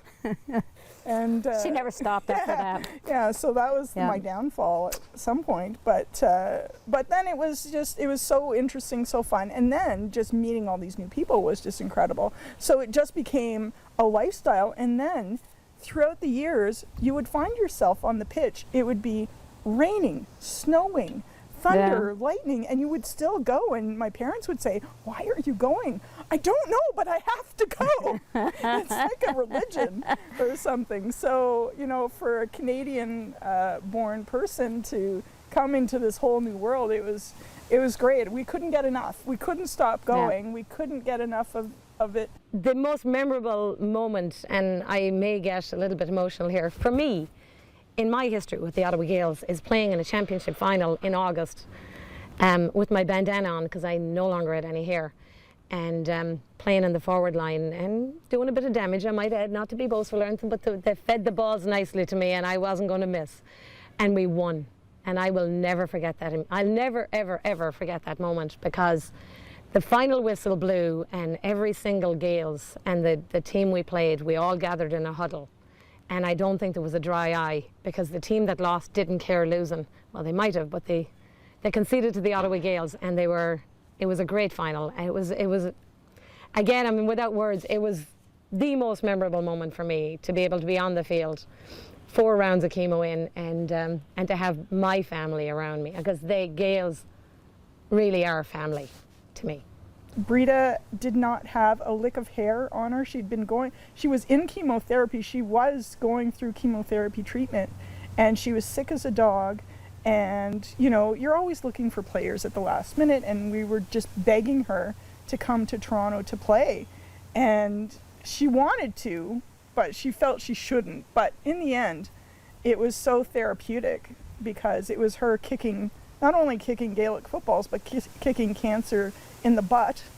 And she just went on that pitch as if nothing was wrong. And all the planets aligned that day, because no matter what, the ball would seem to get to her and she would drive it in the net over the bar. I don't know how many points she scored that day, but it was incredible. Like, she was just... And then after the game, we all huddled and, gave a speech, and Brita said a few words, and there was not a dry eye in that huddle. It was just an incredible moment. Okay? So, we can pass the ball with our hands, or we can pass the ball with our feet. So will everybody make a fist? These days, Brita has another team. She's in charge of the Ottawa Royals girls soccer under-12s. And as an experiment, she brought along GAA coach Thomas to introduce Gaelic football to the Canadians and see how they would take to the game from Ireland. We have 20 of our U12 little soccer stars from the Ottawa Royals out playing the national sport of Ireland, Gaelic football. It's their first time seeing it. They're absolutely magic. Would it be fair to say you're in your element? I am like a pig in muck right now. I'm absolutely in my element. They're surprising me. They're talented soccer players. They're all talented hockey players. But I think their calling is lost on them. They're natural with the Gaelic ball in their hand. What does it tell you about maybe the potential of Gaelic football in places like Ottawa if it was exposed to girls like this? What does tonight tell you? Tonight tells me that we're missing a diamond in the rough here. It's one of the best sports in the world. And I'm not saying that because I'm from Ireland. I'm saying that because anybody can play the sport. If you play volleyball, if you play basketball, if you play hockey, if you play soccer, it really doesn't matter what you play. If you're a chess player, it's all about strategy, team. It's just the skill sets are so transferable from all the games that no matter where you go in the world or what language barrier there might be, you throw a ball and every child can play. And the beauty of it is they need a pair of cleats or a pair of runners. They need no equipment. They need a patch of grass, a ball, and a number of kids, and let them at it. This is exactly what I envisioned, but it's actually surpassed what I ever thought would happen here. I'm half crippled and I had to get in and play myself because I'm absolutely thrilled. They're unreal. You know what's going to happen now though? The problem will be when I have 3 training sessions, they'll be like, can we play Gaelic? Which is not really a problem because we will. The girls are talking about taking this on the road anyway, they really do want to. The group has been together, there's a tier 1 and tier 2 team. This crowd of girls have been together for about 4 years, so they're really, it's a real soccer family. And we're on about taking a trip to Ireland to play some soccer, and now they're saying, if we go playing soccer, could we play some Gaelic? And I said, absolutely. We're going to play about 3 or 4 games of soccer, 3 or 4 games of Gaelic.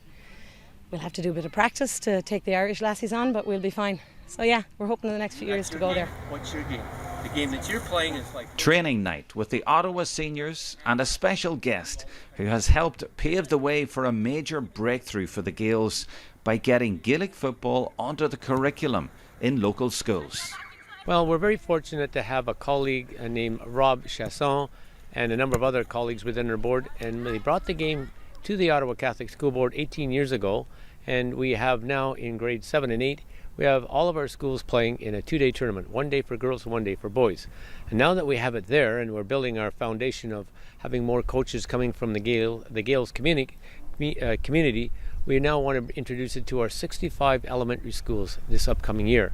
So we've put it in our schedule. It's slated for the spring, and we hope to have the Gaels help us bring some of the coaching and the teaching of the game itself to the schools throughout the winter and early into the spring so that we can have our own competition. But you've seen all the other sports. You've tried them all. You know sports. Yeah. How do you actually really think the Gaelic is going to catch on, or will it catch on? Well, I think it's one of those things, our best explanation is to do it. Our best explanation is to do it.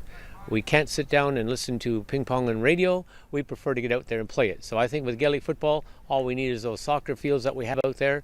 We modify that, and we modify the equipment that we have, and we modify our rules for the inclusion, success, and fun for kids, and we're going to do that. Delighted with what's happening up. It's what we would dream would happen. We have the local J Club organising to go in to the schools. It's a real sort of a school club link. It's backed by the Ulster Council, by their expertise, and we're very grateful to them for doing that. Back at the CYC, the Gaels fielded at various age levels, and when they didn't have enough players to make up a team of their own, some of them linked up with the likes of Buffalo and San Diego.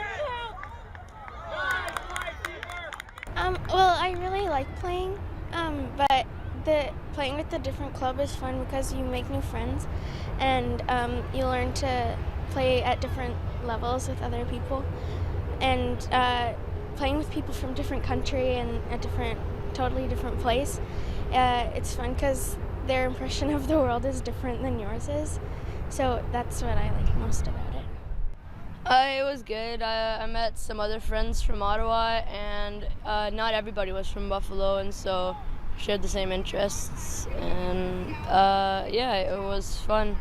I hope that next year we'll have enough players for an Ottawa team, but I guess this year just didn't happen.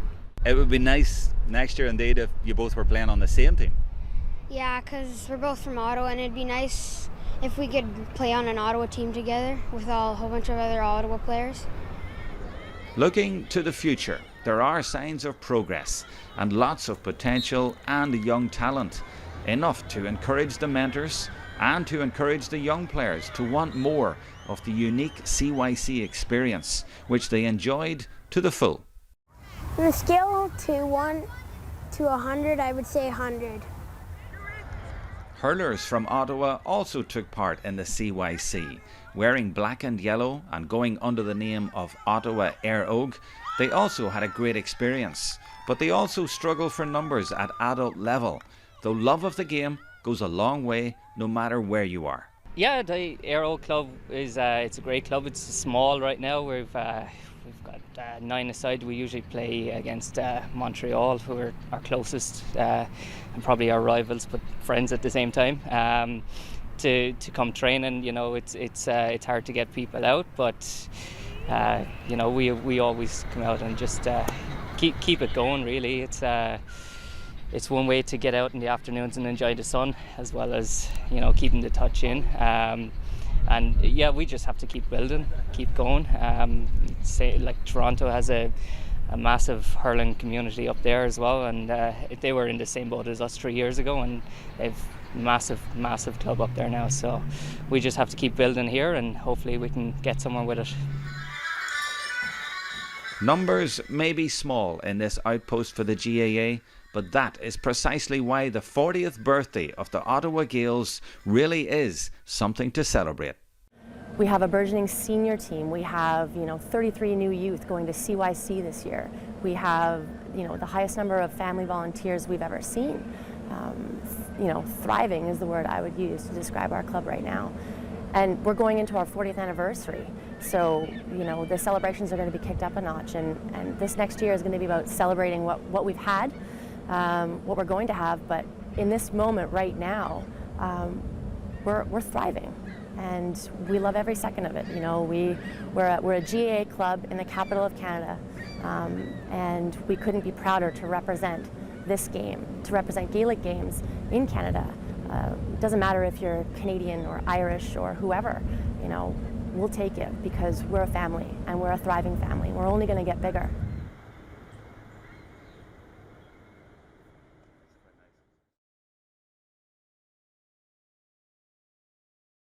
This programme is brought to you by Bradley Kelly Construction, a proud supporter of the Ottawa Gales since its founding.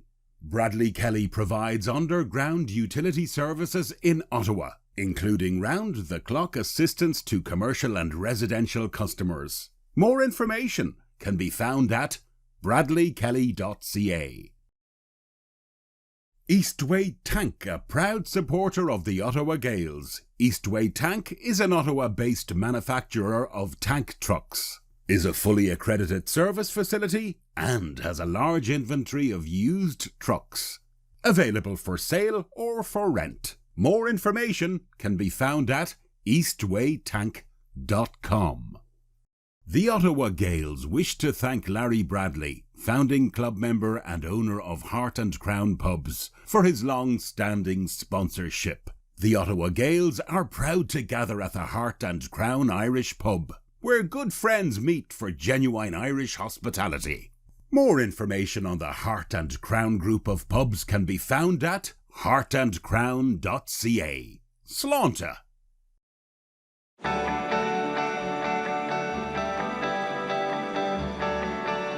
This is Rogers TV, Ottawa.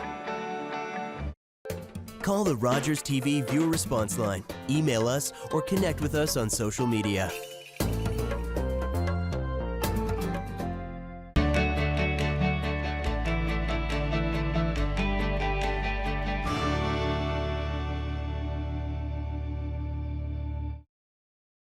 Play 4 games of bingo from the comfort of your own home each Monday at 7 p.m. for your chance to win money from our $2,000 regular bingo or $5,000 super bingo night. Kiwanis TV Bingo, Mondays at 7 p.m. on Rogers TV. So why volunteer at Rogers TV? Well, it's fun, exciting, and challenging. You can develop practical, hands-on skills in TV production, make new friends, and have fun, all while giving back to your community. For a few hours a week, you can be part of a great team making great local television. Want to find out more? Get in touch with us at rogerstv.com. Make your mark and find a new passion as a Rogers TV volunteer. Find out what's cooking in Ottawa. Whether you're a master chef or a sous chef in training, we've got the recipe for fun. So tune in weekdays at 11. Watch and join in during the daytime.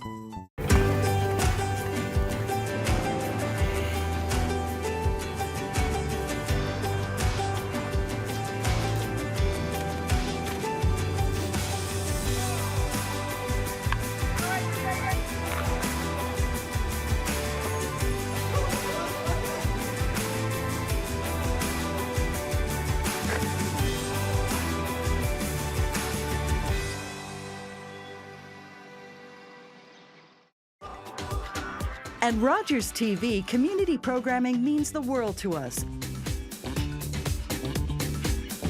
Watch Ottawa's Cultural Window, a series of programs devoted to Ottawa's rural communities, events, entertainment, and the latest community news in English and the language of origin. Watch Rogers TV and see the world through Ottawa's Cultural Window, Sundays, 9 a.m.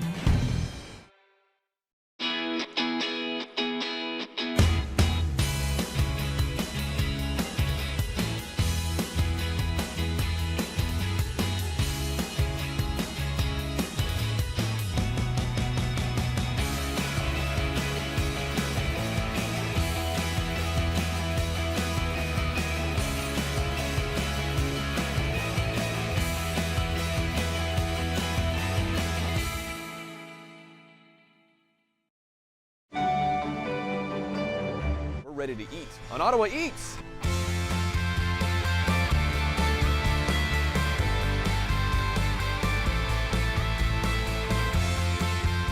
Make sure you check it out on Rogers TV. Hi, I'm Kyle Waddell and I'm a co-op student here at Rogers TV. I really enjoyed this co-op placement because all the people you got to meet, they're so welcoming, as well the new experiences such as covering 67's games or being a reporter for High School Sports Zone. It's all a big new experience. I want to be a reporter because with High School Sports Zone, I got to learn how to properly write reports and cover games properly. I would definitely recommend this program at Rogers TV.